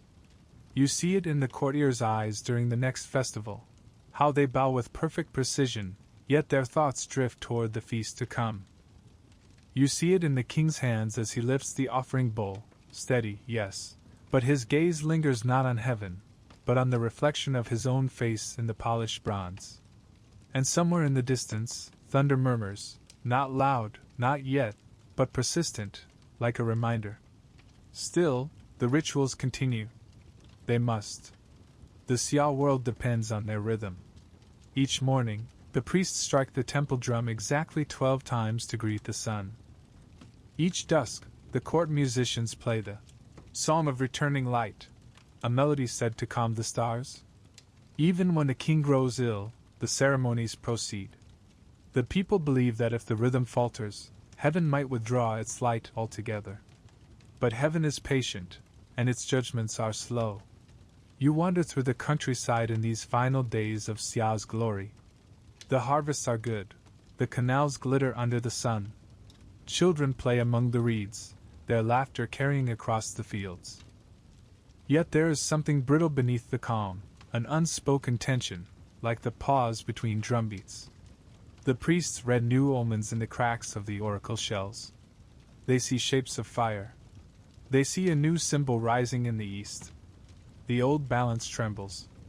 And yet you cannot help but marvel at what this age has achieved. The Xia have given the world its first mirror of order, the model of kingship as a bridge between heaven and earth, the belief that ritual sustains reality. It is a dream that will outlive them, passing like breath into the dynasties yet to come. Even when the Xia themselves fade into legend, their ceremonies will survive in every temple, every bow before the altar, every whisper to the heavens before a harvest. The river moves quietly beside you, glinting like a vein of gold beneath the fading sun. Somewhere downstream, the drums of the next kingdom already echo faintly. You can almost hear them, the rising rhythm of the Shang, whose kings will rule through bronze and blood, who will take the Xia's reverence and forge it into something harder, sharper, brighter. But for now, as the last light spills over the terraces of the Xia capital, the people kneel in unison once more. Their chants rise to the sky, woven with smoke and wind. Heaven above, earth below, we are the breath between. And for a moment, just a moment, the world feels whole again. The river hums softly. The air stills. The balance holds. But beyond the horizon, the next tide gathers. The drums wait. The bronze cools. And history prepares to awaken once more. Evening settles over the land like a long breath, warm and amber. The light moves slowly across the plains, gilding the tips of the reeds and the tiled roofs of the Xia capital. From the terraces, smoke rises in lazy spirals, rice cooking, incense burning, the faint smell of bronze and ash in the air. The river glows beneath the fading sun, quiet and obedient, just as the people have learned to be. The great rituals have done their work. The land is at peace, the floods tamed, the harvests plentiful. But peace, when too long sustained, begins to harden. What began as reverence has become routine. What began as unity has become hierarchy. The Xia world stands still now, elegant, ordered, absolute.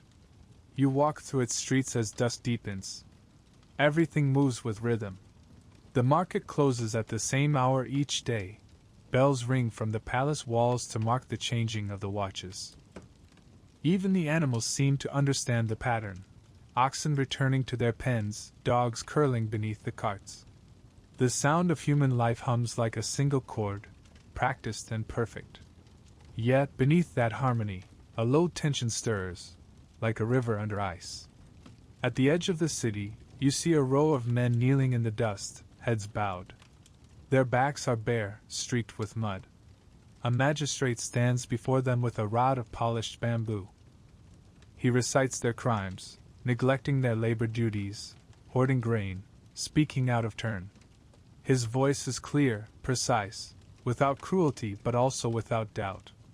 When he raises the rod, no one pleads. The law is law.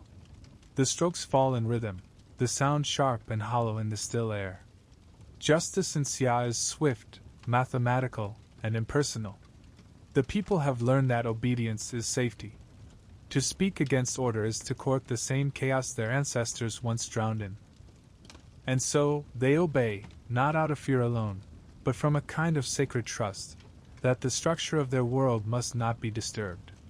You wander deeper into the heart of the city, past workshops where potters turn clay into vessels shaped with perfect symmetry.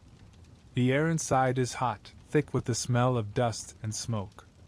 Each artisan works silently, methodically, tracing the same curve again and again until muscle remembers more faithfully than thought. A young apprentice lifts a pot from the wheel and frowns. It leans slightly to one side. Without hesitation, he crushes it back into the clay heap and begins anew. It is not perfection he seeks, it is obedience to the pattern. Outside, near the palace, the soldiers march in rows, their bronze-tipped spears catching the light of the torches. Their movements are as precise as a heartbeat. They train not for war, there is no enemy now, but for discipline itself. They are the guardians of the king's peace, their armor gleaming, their faces expressionless. A voice calls commands: step, turn, strike, bow. Each motion falls in perfect sequence. The dust rises around them like breath. The Xia kings have made obedience into art. In the great hall of governance, beneath beams carved with dragons and clouds, the ministers kneel before their sovereign. The king, one of Yu's distant descendants, sits motionless upon his throne. His robe is embroidered with the symbols of heaven and earth, a sun upon one shoulder, a mountain upon the other. Before him lies a jade tablet inscribed with the laws of his ancestors. He does not need to read them, they are already carved into the minds of every man present. Still, he recites them aloud, his voice low and deliberate, like the murmur of the river at night. He who defies heaven defies the king. He who disobeys the king defies heaven. He who serves with purity prospers. He who forgets his place is undone. The courtiers bow deeply, their foreheads touching the floor. Not one speaks until he signals them to rise. And when he does, their movements are as rehearsed as a ritual dance, fluid, unhesitating, exact. The king's gaze sweeps over them like a cold wind. He is not cruel, but he is absolute. To rule is not to feel, it is to maintain. In his eyes, even compassion must follow protocol. You remember Yu the Great, standing knee-deep in the river, his hands black with silt, his voice steady and human. The contrast is startling. You ruled through service, but his descendants rule through distance. The king does not walk among the canals. He does not touch the soil. His hands are clean, his voice elevated, his will the reflection of heaven itself. This is what the Xia have built, a world where the divine has descended into the structure of daily life, where the balance between heaven and earth has been codified into rank and rule. The people live accordingly. The father commands the household, the son obeys. The elder speaks, the youth listens. The ruler decrees, the minister kneels. Harmony flows downward, never upward. The belief that each being has a proper place has become the spine of their society. It is not merely social, it is cosmic. In the villages, even the smallest gestures reflect this order. When families eat, the eldest sits nearest the hearth. The bowls are arranged by age, the portions distributed by seniority. Before a meal begins, everyone bows to the ancestors, then to one another. To break this sequence would be to invite disorder, not just in the home, but in the universe. It is both beautiful and heavy, this discipline. The Xia live as if walking along invisible lines drawn between heaven and earth, careful never to step outside them. And yet, as with all systems that stand too long, cracks begin to form. In the corners of the city, where the light of the palace barely reaches, murmurs rise among the poor. Farmers speak of droughts returning, of taxes demanded even in famine years. Laborers whisper that the royal granaries overflow while their own pots stand empty. To question is dangerous, but to starve silently is harder still. One evening you find yourself among a group of them, a circle of men gathered by a dying fire, their faces drawn, their voices low. "The king has forgotten you," one says bitterly. "He builds walls to keep the river out, but the water will always find a way." Another nods. The floods of old were mercy compared to this stillness. At least the river cared to move. Their laughter is hollow but brave. You realize that even obedience has limits, that somewhere in the human spirit there is a small, stubborn current that resists complete containment. Meanwhile, in the palace, the king dreams uneasy dreams. He sees the river rise again, but this time not from heaven's wrath, from the hearts of men. He wakes in the night and orders new fortifications built, new laws written, new rituals performed to remind the people of their place. The more he fears disorder, the more tightly he holds the reins. But control is like water cupped in the hand. The harder you squeeze, the faster it escapes. The Xia age is nearing its twilight now, though no one yet dares to name it. The ceremonies continue, the bells still ring, the order still holds. But there is a hollowness beneath the sound, like an echo repeating itself too long after the voice is gone. You walk once more through the city at dawn. The streets are clean, the guards at their posts, the people moving with quiet purpose. Yet you can feel it, that subtle wrongness in the air, that exhaustion that comes from perfection held too long. The banners that once fluttered proudly now hang limp in the still wind. The river moves sluggishly through its canal, obedient but tired. And as you stand upon its bank, you wonder whether even heaven grows weary of unbroken order. A single drop of rain lands upon the surface of the water, then another. The ripples spread outward, slow and soft. Somewhere far off, thunder murmurs. The first of many. For the Xia, the rain is both a blessing and an omen. They will read it as they have been taught, through ritual, through rule. The priests will burn turtle shells and pronounce that heaven is testing their virtue. The king will command new sacrifices, more prayers, more obedience. But the river knows better. It has seen this cycle before, the rise, the stillness, the breaking. And as the rain begins to fall harder, you feel the pattern shifting once again. The air grows thick with the scent of wet earth, the taste of iron and storm. The river stirs beneath the surface, restless. Soon, another dynasty will rise from its depths. One that will take the order of Xia and forge it into something stronger, darker, more enduring. One that will speak not of obedience alone, but of power given form in bronze and blood. For now, though, the people kneel in their homes, praying as thunder rolls above. They believe the rain will cleanse the world, restore the balance, reaffirm the bond between heaven and man. And for a little while, it does. The fields drink deeply. The canals overflow. The air cools. But beneath the calm, the current moves unseen. The Xia kings sleep uneasily. The river hums its old song of change. Order holds for one more night. Then history will move again. The rain has passed. Morning arrives like a slow inhalation. Mist rising from the fields, air cool and washed clean, the world glistening as if newly made. You walk along the riverbank, where reeds bend under the weight of dew. Somewhere, a heron lifts from the shallows, wings cutting a pale arc through the silver light. The earth is quiet again, but not empty. There is a tension in the silence, a sense that the land itself is trying to remember something, some shape of meaning, some pattern of truth. The Xia world has lived long on the breath of ritual and command. Kings have ruled, priests have spoken, farmers have obeyed. The river has flowed according to its channels. And yet, beneath this well-tended surface, another kind of current has begun to stir, not of water, but of thought. It begins in the simplest of gestures, a hand tracing a line in the mud.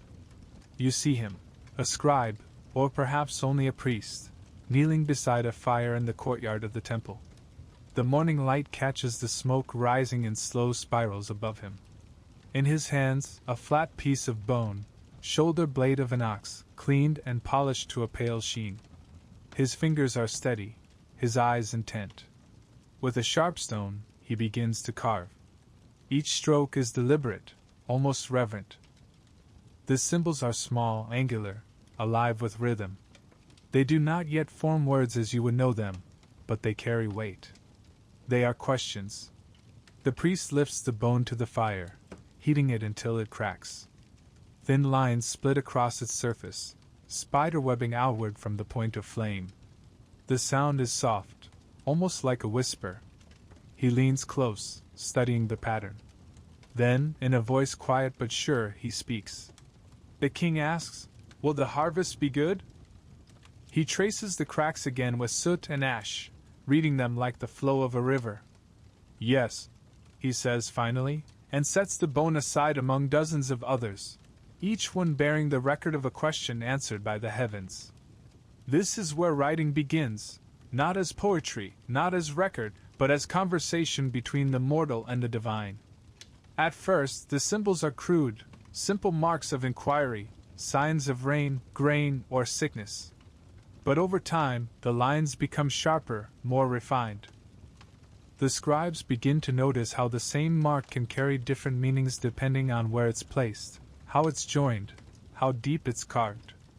The cracks on bone become strokes on clay, then brush marks on silk and bamboo. The first sentences of civilization take form. The written word does not simply record the world, it remakes it. You travel now to a small settlement at the edge of the Xia realm. A new class of people has appeared here, those who do not till or hunt or build, but instead record. They sit in shaded courtyards, surrounded by stacks of thin bamboo strips bound by cord. Their brushes move like reeds in the wind, dipping in ink made from pine soot and water. Each stroke is a thread in the great net of memory. They record harvests, births, omens, decrees, the living pulse of the kingdom made visible in marks of black on brown. For the first time, history itself begins to exist, not as memory spoken by elders, but as something held, preserved, and passed on unchanged. You watch a young scribe pause to admire the wet ink glistening on the bamboo. The symbols seem alive, fluid, graceful, each one balanced between precision and art. He smiles faintly and whispers, "When the king speaks, heaven hears. When we write, heaven remembers." It is a beautiful thought, and a dangerous one.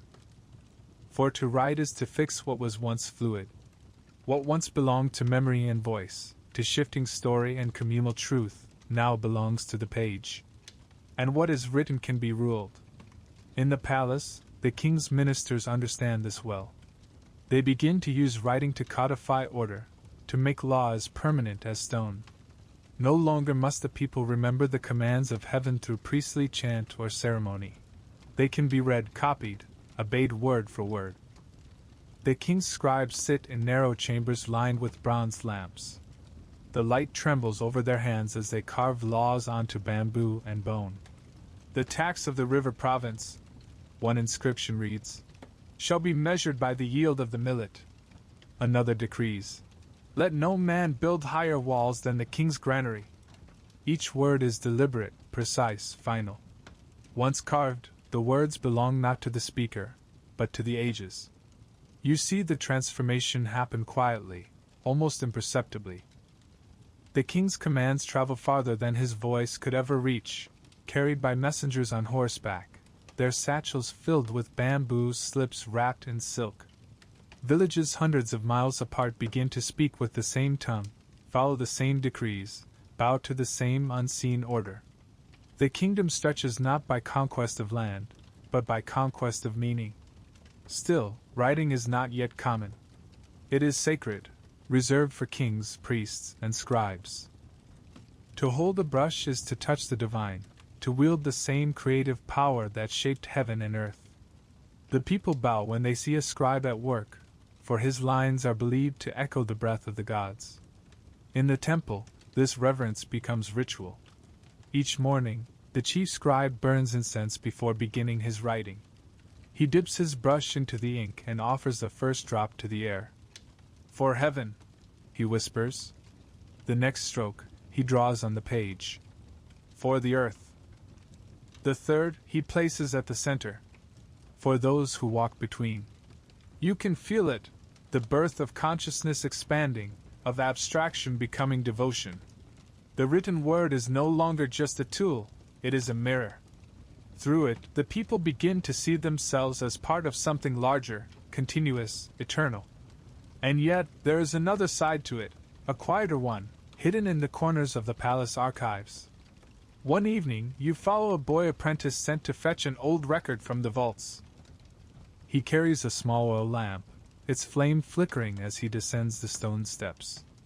The air is cool and smells faintly of dust and ink. In the dim light, rows of bamboo bundles line the shelves, each bound with silk cords, each marked with careful symbols. The boy reaches for one at random, unties the string, and unrolls it.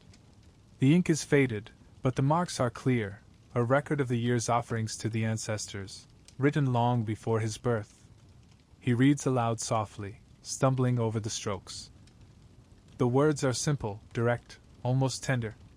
We poured the wine. We sang the songs. The dead listened.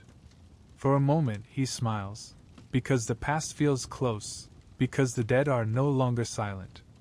The written word, he realizes, has made immortals of men.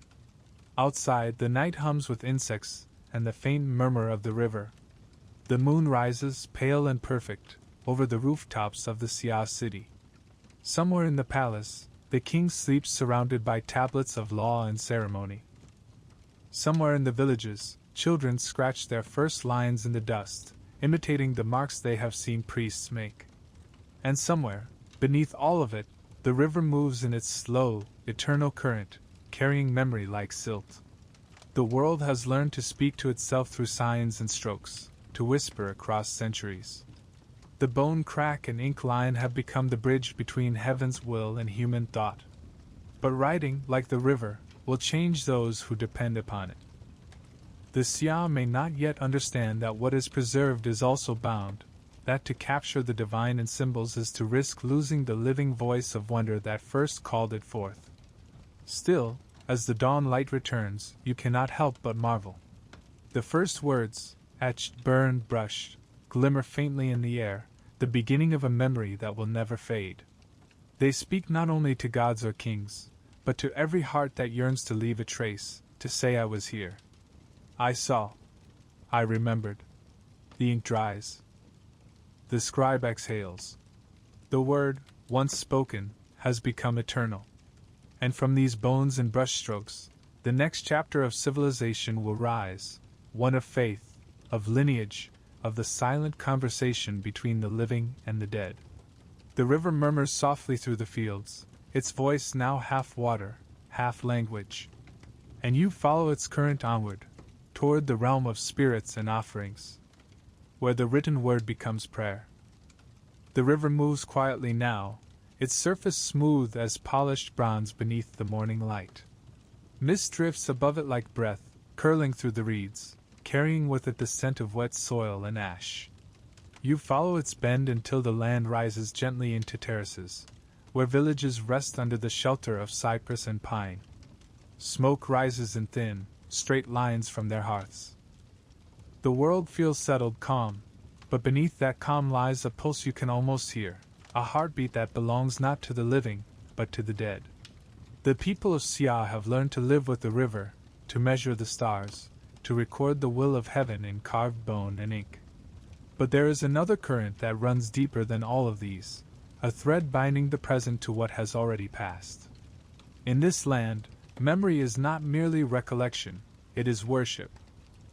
You come upon a village preparing for the rites of remembrance. The entire settlement hums with quiet purpose. The men have gathered wood and clay for the fire, the women polish bowls and pour wine into bronze vessels that gleam faintly in the morning sun. Children carry bundles of millet to the altar, their small faces solemn. No one speaks above a whisper. The air is thick with reverence, as though the ancestors themselves have drawn near to listen. In the center of the village stands a tall wooden table, its surface worn smooth from generations of touch. Atop it, offerings are arranged with careful symmetry, bowls of grain, slices of meat, jugs of clear wine, and, most precious of all, small tablets carved with names. The wood is dark, almost black from years of smoke. Each mark, each stroke of the chisel, represents a soul. The living bow to these marks as though bowing to kings. An old man steps forward, the village elder, his robe simple, his hair white as frost. He lifts one of the tablets and presses it to his forehead. "We remember you," he says softly. "You are not gone. You are the roots beneath our feet." The crowd kneels. The elder begins to chant. The words are slow, rhythmic, a melody that seems older than speech. He names each ancestor one by one, tracing their lineage like a river winding back through time, fathers, mothers, sons, daughters, back through uncounted generations until his voice trembles into silence. Then, one by one, the people step forward to bow. Some leave small tokens, a strand of hair, a carved bead, a handful of earth from their field. Others simply close their eyes, whispering secrets or apologies to those who came before. The smoke thickens, sweet and pungent. You can almost see shapes within it, faces perhaps, or only the suggestion of them, flickering in the haze like reflections in water. For the Xia, death is not an ending but a transformation. When a person dies, their spirit does not vanish into some faraway heaven, it lingers, watching, guiding, judging. The ancestors are everywhere, in the river's flow, in the wind that bends the millet, and the stars that keep watch over the roofs at night. To forget them is to lose not just one's past, but one's balance. You follow the elder after the ceremony to the edge of the village, where the burial mounds rise from the grass like sleeping animals. The tombs are simple, earthen domes ringed with stones, each one marked with a single post bearing the name of the dead. Offerings lie before them, pottery filled with food, jars of wine sealed with clay, small tools, even bits of jewelry. The dead must not be sent to the next world empty-handed. At one mound, the elder kneels. "My father," he murmurs, brushing dust from the name carved into the post. "May your path be bright, and your hunger eased." He places a cup of wine before the tomb, then tips it slightly, letting the liquid soak into the soil. "Drink," he says, "and remember us." You realize, watching him, that the act is not one of grief but of conversation. To the Xia, the bond between living and dead is not broken by death. It is maintained through care, through ritual, through remembrance. At dusk, the village gathers again for the feast of the ancestors. The air glows orange with firelight, the smell of roasted grain and smoke mingling with the cool scent of the night. Before anyone eats, the first portion is offered to the spirits: a bowl of rice, a slice of meat, a cup of wine placed on the altar and left untouched. Only after the ancestors have been served do the living begin their meal. The children watch in awe as the flames flicker, the shadows on the walls moving like dancers. One whispers, "Do they eat?" His mother smiles and answers, "They take the scent. We take the rest." And somehow, that feels true. Later, when the fires burn low, the elders tell stories of you who tamed the flood, of kings who honored heaven, of farmers who died defending their fields. The children listen wide-eyed, their faces golden in the light. With each story, the dead are remembered again, summoned from the past to sit beside the living. The line between now and then fades until the night feels full of unseen company. You sit quietly at the edge of the gathering, watching. The laughter is soft, the songs low and steady. The flames reflect in the eyes of the people like tiny suns. You understand then that the power of this world lies not only in its rituals or its kings, but in this, its faith in continuity. Every act of kindness, every harvest, every written word is done not just for survival, but for the ancestors who watch. Even the king, in his palace of carved stone and bronze, bows each morning before the tablets of his forebears. He pours wine, burns incense, and recites their names. He knows his authority comes not only from heaven above but from the lineage behind him. His crown is inherited, yes, but it is also borrowed. If he fails in virtue, his ancestors will withdraw their blessing, and heaven will follow. This belief is not superstition. It is a system of moral gravity. The ancestors are the conscience of the realm. You travel now through the countryside, where families have built small shrines within their homes, simple alcoves with offerings of grain and fruit. At night, before sleeping, they light candles and whisper prayers, for health, for rain, for harmony. The flicker of each flame is a message sent across time. You visit one house where a woman kneels before her shrine. She is old, her hands thin, her eyes clouded. On the altar rests a clay figurine, her husband, gone many years. "He still visits," she says quietly, without looking up. "When the wind shakes the door at night, I know it's him." She smiles faintly. "He never forgets to come home." Her faith is absolute, not in the gods above, but in the love that endures beyond death. You leave her house humbled by its peace. Across the Xia lands, temples rise, some built to heaven, others to the spirits of mountains, rivers, and ancestors. Their walls are painted with swirling forms, dragons coiling through clouds, tigers prowling through mist, birds carrying souls between worlds. Inside, the air is thick with incense. You see priests tending fires, their chants resonating like the river's murmur, calling the unseen to listen. One temple stands upon a hill overlooking the confluence of two rivers. It is said that here, the ancestors speak most clearly.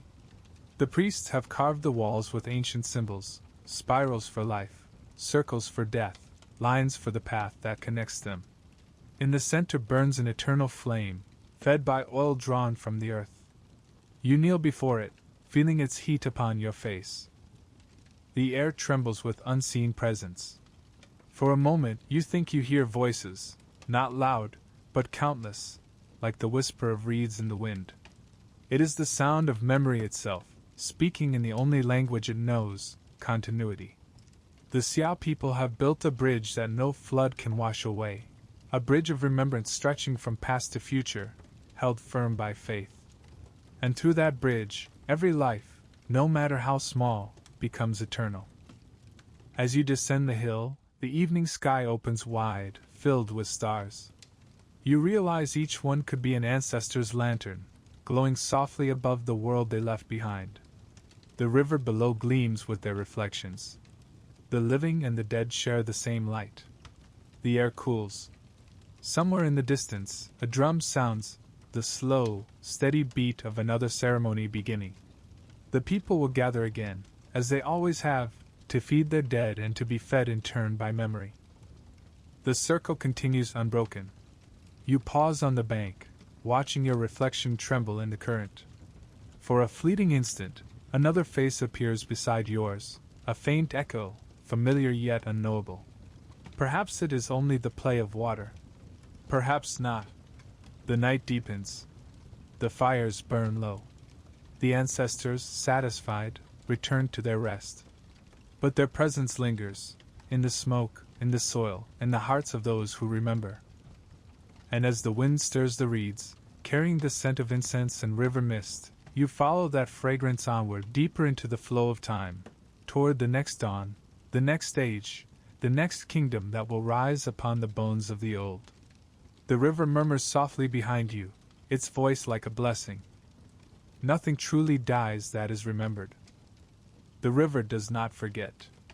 Even when kingdoms fall, it remembers the way, the curves it once carved, the fields it once fed, the voices that once sang to it under the stars. Now, as the mists lift over the plains of ancient China, you can feel that memory shifting again. The calm of Xia is fading, and a new sound rises to take its place, the deep, metallic thrum of bronze being struck, shaped, awakened. The Xia kings have grown distant, their rituals hollow, their power thin as worn silk. In the valleys beyond their reach, new clans gather, hunters and herders who look upon the old order and see weakness where once there was glory. They are the people of the East, the keepers of drums and spears, the tribe of Shang. You first find them on the move, an entire settlement crossing a wide, rain-soaked plain beneath a sky heavy with thunder. The air smells of wet grass and smoke. At the center of the column walks a tall man with a bronze axe slung across his shoulder. His hair is bound in a knot, his robe dark with rain. His eyes, calm and unblinking, fix always on the horizon. His name is Tang, the one who will become king, though not yet. Behind him, carts creak under the weight of goods, pots of grain, bronze vessels, tools and ornaments wrapped in straw. Women lead oxen through the mud. Children walk barefoot, carrying small clay figurines of ancestors. No one complains. The Shang move with purpose, as though following not just a leader, but a calling. The old songs tell that Tang was once a vassal of Xia, bound by loyalty to a king whose rule had rotted from the inside. He paid his taxes, sent his men to labor on the royal canals, bowed before the ancestral altars. But as the Xia court drowned itself in indulgence and fear, Tang began to hear other voices, the murmurs of heaven, carried on the wind. One night, as he knelt beside the fire, he heard thunder roll across the mountains, though the sky was clear. The sound seemed to speak, the mandate has passed. He rose and bowed to the darkened horizon. If heaven abandons the unworthy, he said quietly, then let me serve its will. And so began the slow uprising of the Shang, not born in chaos, but in conviction. You travel with Tang through villages that once swore allegiance to Xia. The people greet him with cautious hope. He listens to their grievances, harvests taken by force, sons conscripted to build palaces, prayers unanswered. He does not promise riches or ease, he promises balance. Heaven is watching, he tells them. It does not favor one house forever. The words spread like fire in dry grass. Within a few seasons, his following swells. Smiths and farmers, hunters and priests, men and women who have grown weary of order without virtue. They gather beneath banners marked with the symbol of the rising sun. The bronze forges burn day and night, casting blades, tools, and ritual vessels. The sound of hammers fills the air, steady, relentless, prophetic. You stand in one of those forges at dusk. Sparks fly in every direction, painting the workers in gold and shadow. The heat is fierce, the rhythm hypnotic. A smith raises a half-finished axe from the coals and studies it, the blade broad, the haft carved with swirling patterns of storm and flame. He nods once, then plunges it into water. Steam hisses upward, and for a moment the air smells of thunder. Each weapon, he says to you, is born from prayer. The metal listens to us. Indeed, it feels as though the whole world is listening now, the rivers, the winds, even the ghosts of the Xia kings. When the final battle comes, it is swift and merciless.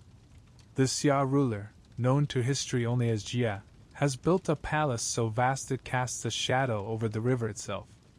He surrounds himself with dancers and gold, deaf to the cries of his people. He believes heaven's favor is eternal. But heaven has already turned its face. Tang's army marches through the night, torches burning like a river of stars. The drums beat low and steady, the sound of fate advancing. When dawn breaks, the two forces meet in a valley shrouded in mist. The Xia soldiers, weary and half-starved, face the bronze-clad ranks of Shang. The clash is short but terrible. The ring of metal, the hiss of arrows, the scream of men and horses.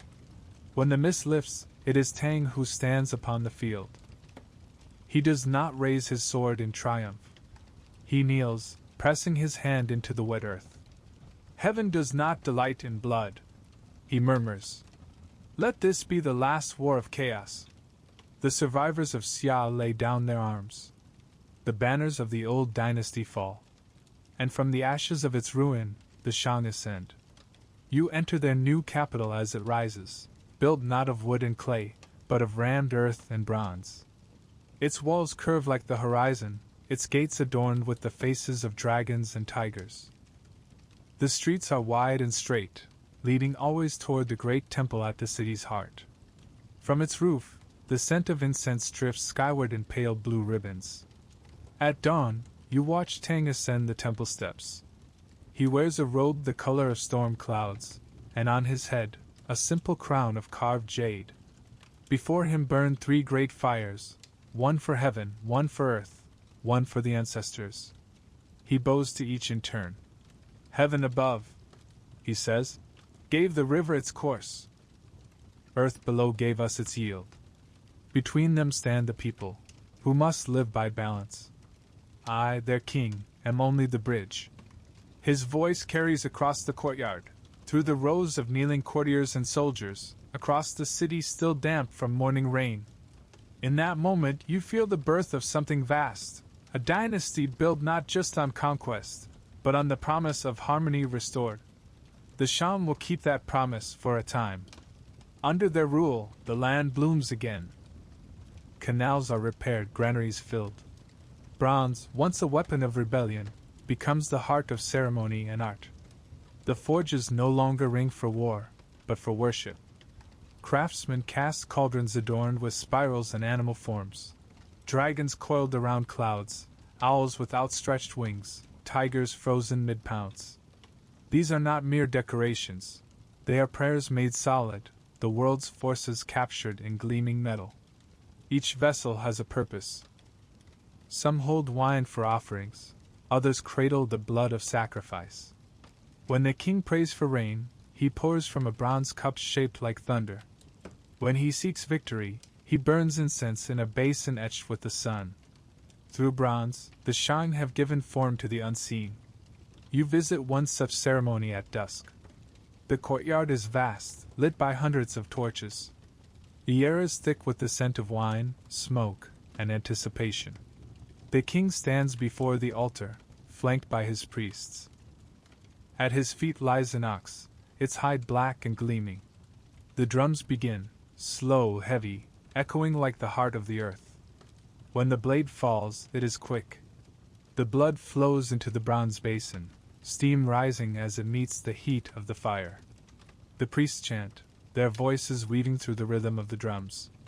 Heaven above, earth below, hear the blood, hear the breath, hear the promise kept. The king lifts his eyes to the sky. The stars shimmer faintly through the smoke. He believes, truly, that heaven listens. And perhaps it does. For the Shang bring an age of brilliance and innovation. Their cities pulse with life, their artisans shape wonders, their diviners speak with precision. They read the future in cracks on turtle shells, the same way their ancestors once did, but now their questions are many. Will the rains come? Will the hunt succeed? Will our sons live long? The bones bear their marks, the earliest script of China, etched deep and permanent. Each line a conversation between the living and the divine. Yet even in this golden light, shadows lengthen. Power, like the river, gathers silt as it flows. Kings rise humble and fall proud. Tang's descendants inherit not only his throne but his certainty. They come to believe that heaven's mandate, once earned, cannot be lost. You can already feel the weight of it pressing at the edges of the air, the pride that follows prosperity, the distance that follows reverence. But for now, the Shang world stands in balance, radiant and strong. As night falls, you stand upon the high wall of their capital. Below, the city glows like a constellation, fires flickering in courtyards, drums echoing through the streets, bronze glinting in the torchlight. Beyond the walls, the river winds on, vast and patient, carrying the reflection of this young empire in its current. The wind stirs, cool and clean. Somewhere far to the west, another storm gathers, though its thunder will take centuries to arrive. For now, the Shang are ascendant. The river hums softly, and the earth itself seems to approve. You turn from the wall, hearing once more the ringing of hammers from the forges below. Bronze and blood, prayer and power, the kingdom beats with all of it at once. The world has learned to make permanence from flame. And so the night deepens, full of smoke and starlight, and you move onward, deeper into the glow of furnaces where metal becomes myth, and faith, once written on bone, is now cast forever in bronze. Night settles thick over the Shang lands, yet the dark does not bring silence. It glows. All across the valley, the forges burn like captive stars, pits of molten light beating at the heart of every settlement. Smoke rises in slow, twisting columns toward a sky veiled in haze, and the air smells of clay, metal, and sweat. The people here no longer fear the fire. They have learned to command it, to draw from it a language of creation. You walk among them, the heat brushing your skin like breath. Sparks drift through the night, bright as fireflies carried on the wind. In the distance, the rhythmic thud of hammers rolls like thunder, steady and endless. This is the new pulse of civilization, the rhythm of bronze. At first, bronze was a tool, a blade, a cup, a thing of function. But here, under Shang hands, it has become something more. Bronze is faith, authority, memory. The priests say that when metal melts, it opens a gate between worlds, that within the molten glow, the spirits of ancestors gather to watch. You enter a foundry near the edge of the capital. Inside, the air quivers with heat. Clay molds lie in rows, their surfaces carved with swirling lines that seem to move under the flicker of firelight. Men work bare-chested, their bodies streaked with soot. One tends the furnace, stoking the coals until they roar white-hot. Another tilts a crucible, pouring liquid bronze into a mold. It flows thickly, shining like the sun caught in motion. The hiss of it meeting air is like the sigh of a god. For hours, they work in ritual silence. When the metal cools, the molds are broken open, revealing a vessel beneath, a ding, three-legged and round-bellied, its surface alive with patterns of dragons and clouds. The artisans stand around it, reverent. This is not merely a container. It is a voice, one that will speak to heaven. When the vessel is ready, it will be carried to the temple, washed in wine, and used in the rites. Kings will pour offerings from its rim. Priests will touch its surface and whisper invocations. Through bronze, the Shang converse with the unseen. And yet, the fire does not only serve faith, it serves power. In the palace armories, the furnaces burn just as bright. Here the molds are shaped not for cups and cauldrons, but for axes, spearheads, and daggers. The bronze gleams sharper, harder, colder.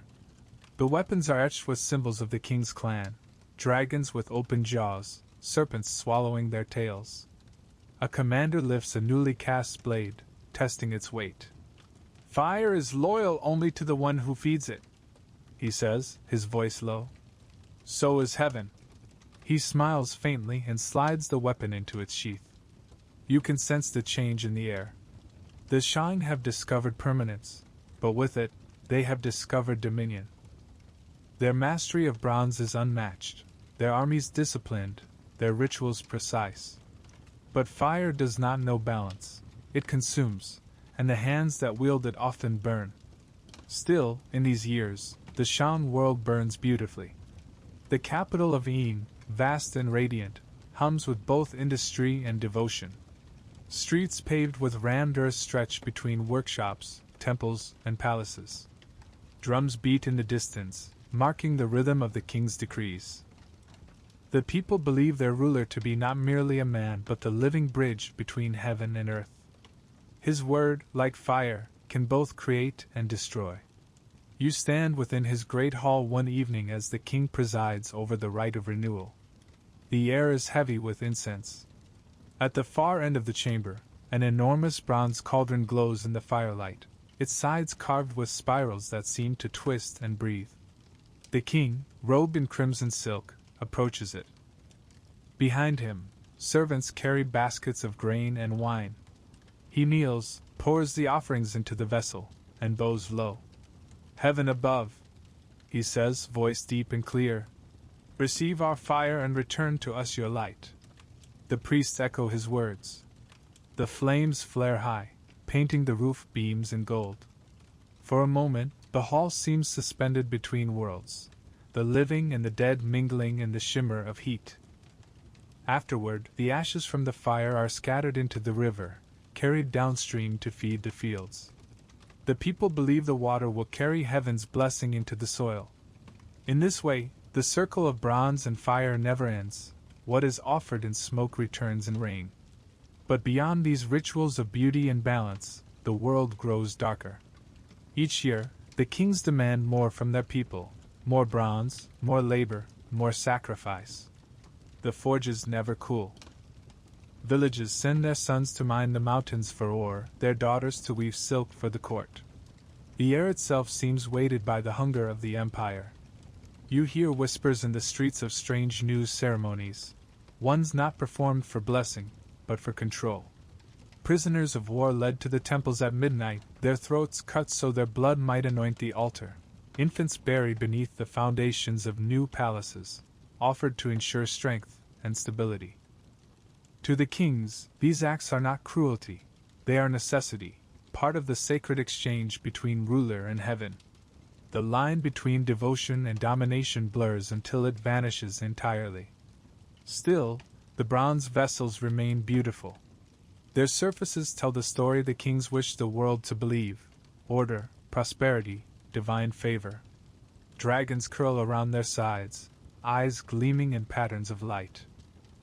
Yet if you look closely, you can almost see something else in the carvings, the faint suggestion of fire consuming what it was meant to sanctify. One night you walk beyond the walls of the capital, to where the artisans live. The glow of the city fades behind you.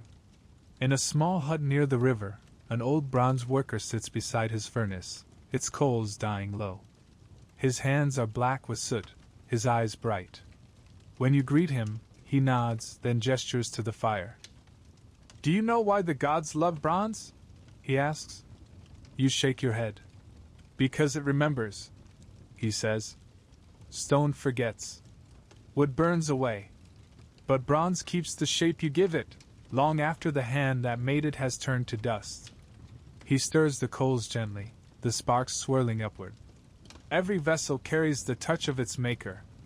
Every blade remembers the hand that swung it. Even when the king is gone, the metal will still speak.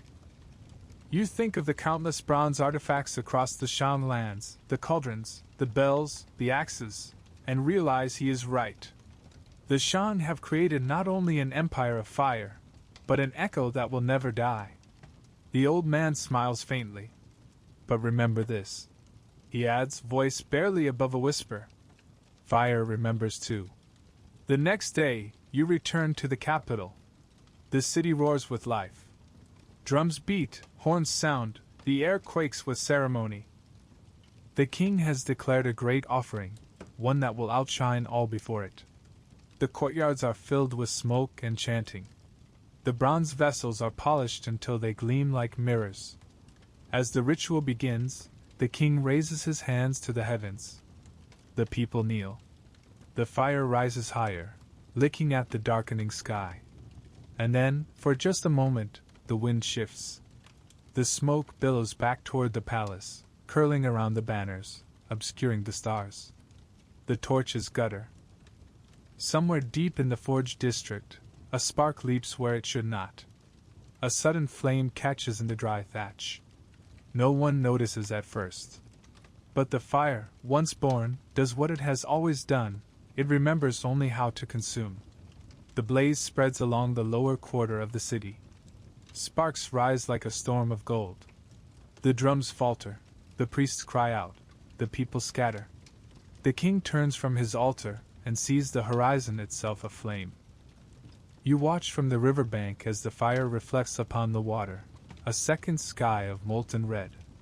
The bronze vessels in the temple glow brighter than ever before, their surfaces alive with dancing light.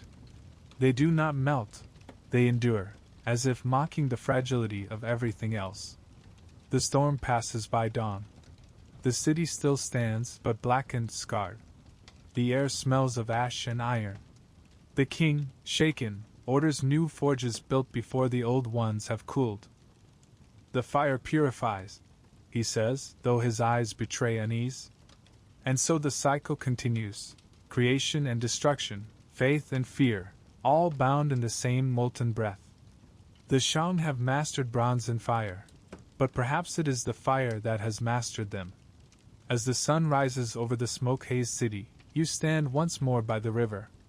The water moves slowly, heavy with reflection. Pieces of charred wood drift past, traces of what was lost. Yet amid them, a small bronze shard catches the light, glowing faintly, impossibly beautiful. You pick it up. It is cool now, smooth in your hand. The pattern upon it is familiar, a spiral, a wave, a dragon's coil. The symbol of the eternal cycle. The river murmurs softly at your feet. It has seen the rise of fire before, and it will see it again. And as you turn to leave, the smoke thinning in the air, you can already feel the next stage stirring in the distance. The time when fire will give way to shadow, and the brilliance of bronze will be tested by the coming storm. But for now, the furnaces still glow. The vessels still gleam. The world is alive with heat, light, and memory. The age of bronze still burns. Morning breaks over the Shang realm, but the light feels different now, paler, thinner, stretched across the horizon like a weary sigh. The air still smells faintly of smoke, as it always has, yet beneath it lies another scent, something metallic and bitter, the scent of endings. The furnaces have not cooled, but the fire burns hotter than it should, hungrier. The bronze vessels gleam in the temples, their surfaces polished to perfection, but their prayers ring hollow. The kings still pour wine for heaven, but heaven no longer answers.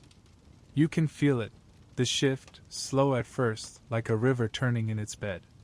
The balance that once held the world together begins to tremble. In the capital of Yin, the streets are crowded. Processions of priests march daily to the temple gates, carrying baskets of grain, silk, and jade. The drums never cease. The chants rise day and night. The king has commanded more offerings than ever before. He fears heaven's silence, and tries to fill it with sound. You stand at the edge of the great square as one of these ceremonies unfolds. The heat is overwhelming. The air vibrates with the roar of the crowd. Before the altar, the king himself stands cloaked in gold, his eyes rimmed with fatigue. Behind him, the bronze cauldrons glow like captive suns. He lifts a blade, its edge flashing with firelight, and cries, "Heaven demands loyalty! Let all who doubt the divine order be consumed by flame!" The priests answer with a chant. The drums pound. The crowd bows as one. Yet beneath the roar you hear a murmur, small, uncertain, dangerous. Not all who kneel believe. For years, famine has crept across the outer provinces. The rains fall too heavy or not at all. The canals crack, the fields wither. The granaries of the capital remain full, but the countryside starves. Messengers bring news of unrest, villages refusing tribute, temples looted for food, soldiers vanishing into the hills. Still, the king calls for more sacrifice. He believes, as all Shang kings before him, that ritual maintains the world. But ritual has become fire without fuel, bright for a moment, then cold. You visit the forges again. The workers labor through the night, casting vessel after vessel for ceremonies no one remembers the meaning of. The artisans no longer whisper prayers to the metal. They work in silence, their faces gray with exhaustion. "We build more every season," one mutters, his hammer falling rhythmically. "But the gods do not eat bronze." The city, for all its splendor, begins to rot from within. The courtiers feast and argue in halls lined with gold, while beyond the walls, the poor burn furniture for warmth. The temples overflow with offerings that will never be touched, guarded by soldiers who no longer believe in what they protect. And through it all, the river flows on, quiet, patient, remembering.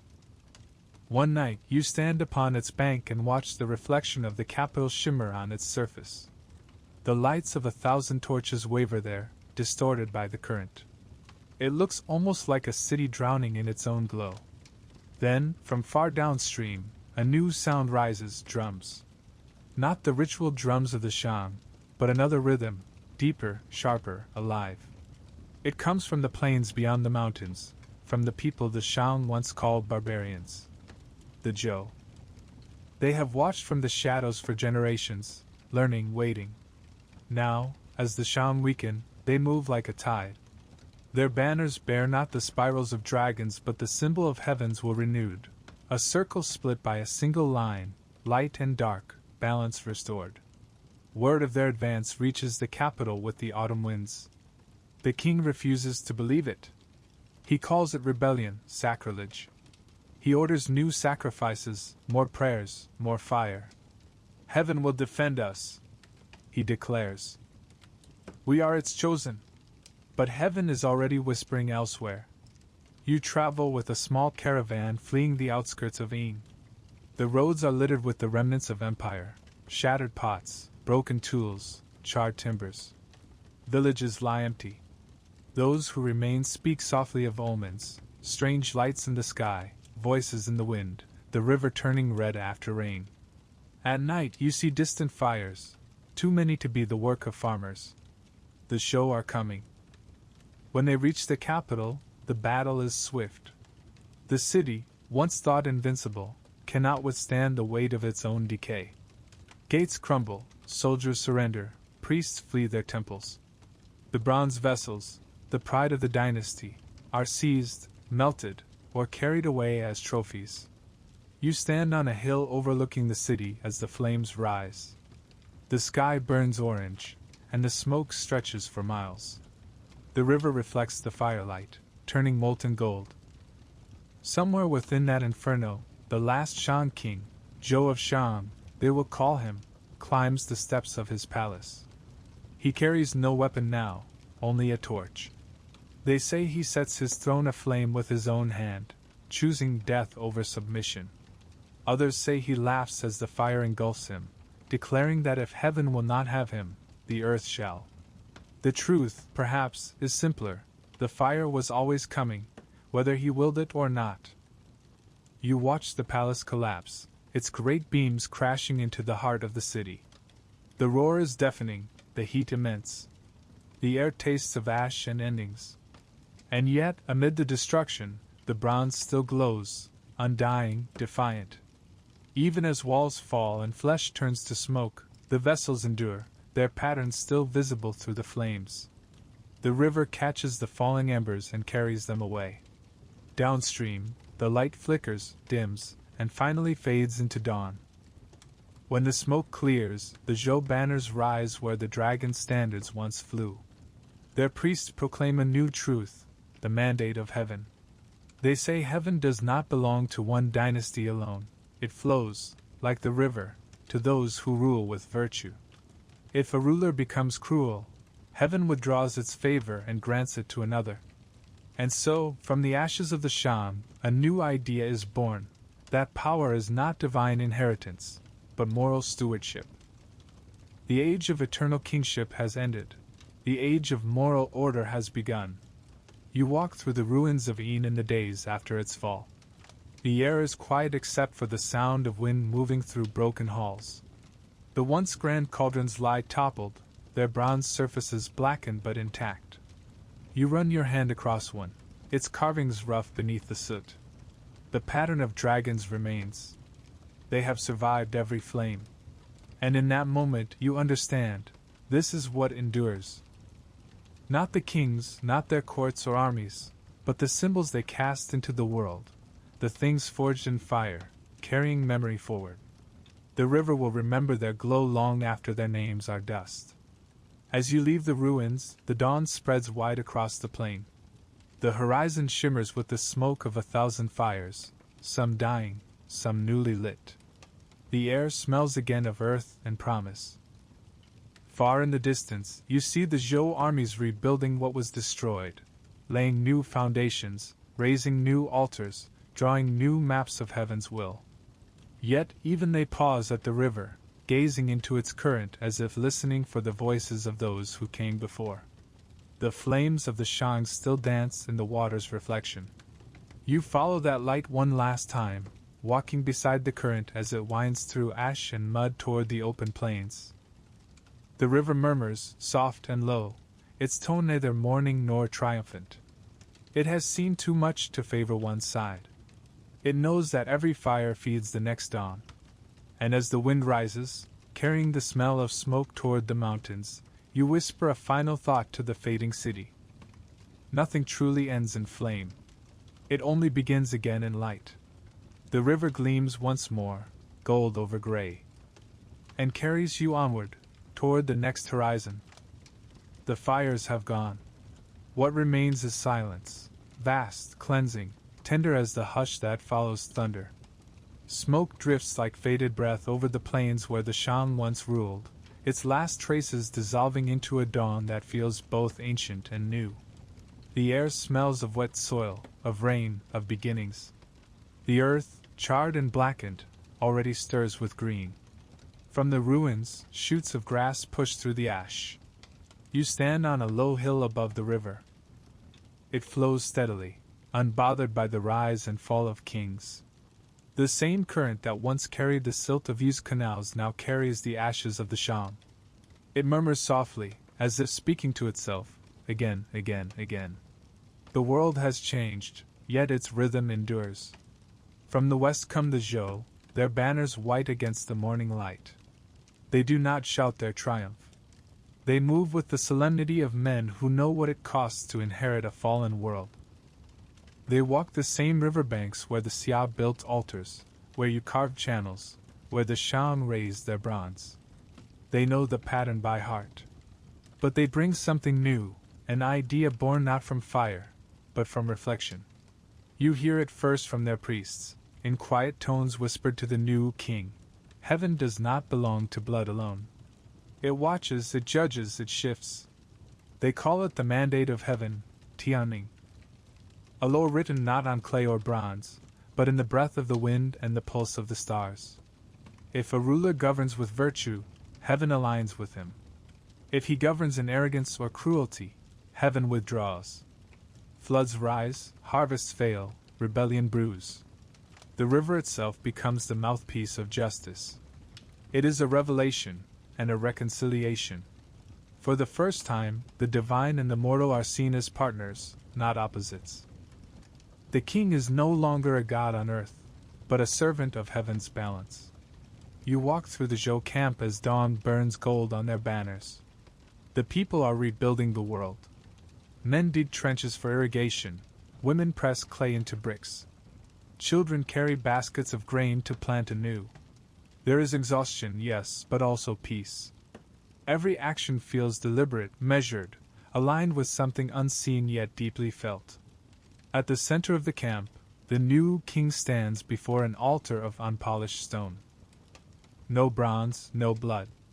Only incense, smoke, and silence. He lifts his hands to the rising sun and speaks softly. Heaven above, earth below, we serve as your bridge. May our hearts be as clear as water, our rule as steady as your turning stars. The priests bow. The people bow. For a long moment, the wind stills. You sense it then, that rare, fleeting alignment when the world seems to hold its breath and all things exist in balance. The sound of birds in the reeds. The glimmer of dew on the grass. The river flowing like a thought through the land. This is the harmony the ancient sages sought. Not peace without struggle, nor order without motion, but the equilibrium that comes when opposites cease to compete and begin to complement. In the villages, this new order takes root like spring after fire. Families plant side by side again. The fields that once lay blackened are bright with young millet. The people mark the seasons by the stars, just as their ancestors did, but now they read those stars not as signs of destiny, but as teachers of rhythm. When the rains come, they are greeted not with fear but with gratitude. The flood is no longer punishment, but reminder. The river rises, they say, to show us our place. Even the rituals change. Gone are the endless sacrifices of bronze and blood. In their place come ceremonies of reflection, small fires, not infernos. The people offer fruit and wine, not flesh. They bow to heaven at dawn, to earth at dusk, and to their ancestors between. To live, the priests teach, is to stand between the two, to be the conversation of heaven and earth. You watch one such ceremony in a newly built village by the river. The elder leads the gathering with slow grace. He pours water from a clay jug into the soil. For heaven, he says. Then he lifts a handful of earth and sprinkles it into the water. For earth. The two elements mix, clear and brown, flowing and solid. The people bow their heads. May they never part. They murmur. In that simple act lies the whole philosophy of a civilization. The Zhou poets will later call it Tian Di Ren He, the harmony of heaven, earth, and humanity. The three must move as one. When one rises too high or falls too low, the song falters. But when all three breathe together, the world is whole. You see this idea bloom in every corner of life. In the architecture of their cities, where palaces face south to greet the sun. In their music, tuned to mirror the five elements: metal, wood, water, fire, earth. In their governance, where ministers are chosen not by lineage but by virtue. Even the written words evolve, their brushstrokes softer now, flowing like wind and water rather than rigid lines of command. A new character appears, virtue, the power that flows from harmony. It becomes the core of all things. You visit the royal court as this philosophy takes root. The hall is smaller than that of the Shang, its roof lower, its walls unadorned. The king sits upon a plain wooden seat, not a golden throne. Beside him stand his counselors, not in fear, but in dialogue. He asks them, "What is the greatest strength of a ruler?" One answers, "The army." Another says, "The harvest." A third replies, "The laws." The king shakes his head gently. "It is the trust of the people," he says. "Without it, no law stands, no harvest grows, no army fights." The ministers bow. Outside, the wind stirs the banners. You realize that something profound has shifted in the soul of this land. The people no longer look to heaven as a distant power. but as a mirror of their own hearts. If the ruler is just, the skies will clear. If the ruler is cruel, the storms will come. The divine has become moral. The world feels lighter, more human. Yet it has not lost its reverence. Every field, every river, every mountain remains sacred, but sacred because it is part of a whole, not because it must be feared. You walk once more along the yellow river. It glides peacefully through the plains, its waters tinted gold by the setting sun. Along its banks, farmers work in pairs, their laughter carrying across the wind. Children chase cranes through the shallows. The air smells of grain and rain and smoke from evening fires. For the first time in countless generations, the river does not seem like a god to appease or a monster to fight. It is a companion, ancient, steady, forgiving. As dusk deepens, you sit upon a rock by the water's edge. The sky above is vast and darkening, stars just beginning to appear. You think of all the ages you have passed through, the floods of you, the glory of Xia, the devotion of Shang, the fire and the fall. Each era believed itself the center of the world, yet each was only a breath in a larger song. Perhaps this is what the ancients meant by heaven and earth in harmony, not perfection, not stillness, but rhythm, the ceaseless exchange between creation and decay, faith and doubt, silence and song. The river murmurs beside you, carrying the voices of the past. You can almost hear them, the laughter of the Yangtze potters, the hymns of Shang priests, the sigh of you bending over his canals. Each voice distinct, yet all part of the same eternal harmony. A breeze moves through the reeds. The stars brighten. Somewhere nearby, a temple bell sounds once, low and resonant, echoing across the fields. And you feel it, the peace that comes not from ignorance of history, but from understanding it. Every flood, every flame, every dynasty that rose and fell was part of the same great breath. The earth learned, the people changed, the river endured. You close your eyes and let the sound of water fill your ears. The story of China began not with conquest, but with balance. Not with the sword, but with the river. Not with heaven ruling earth, but with both learning to move together.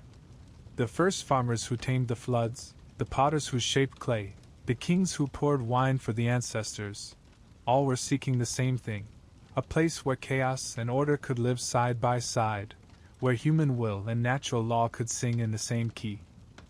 And in that search, they found what endures beyond bronze and dynasty, the quiet grace of harmony. Night deepens. The river glows faintly under the stars.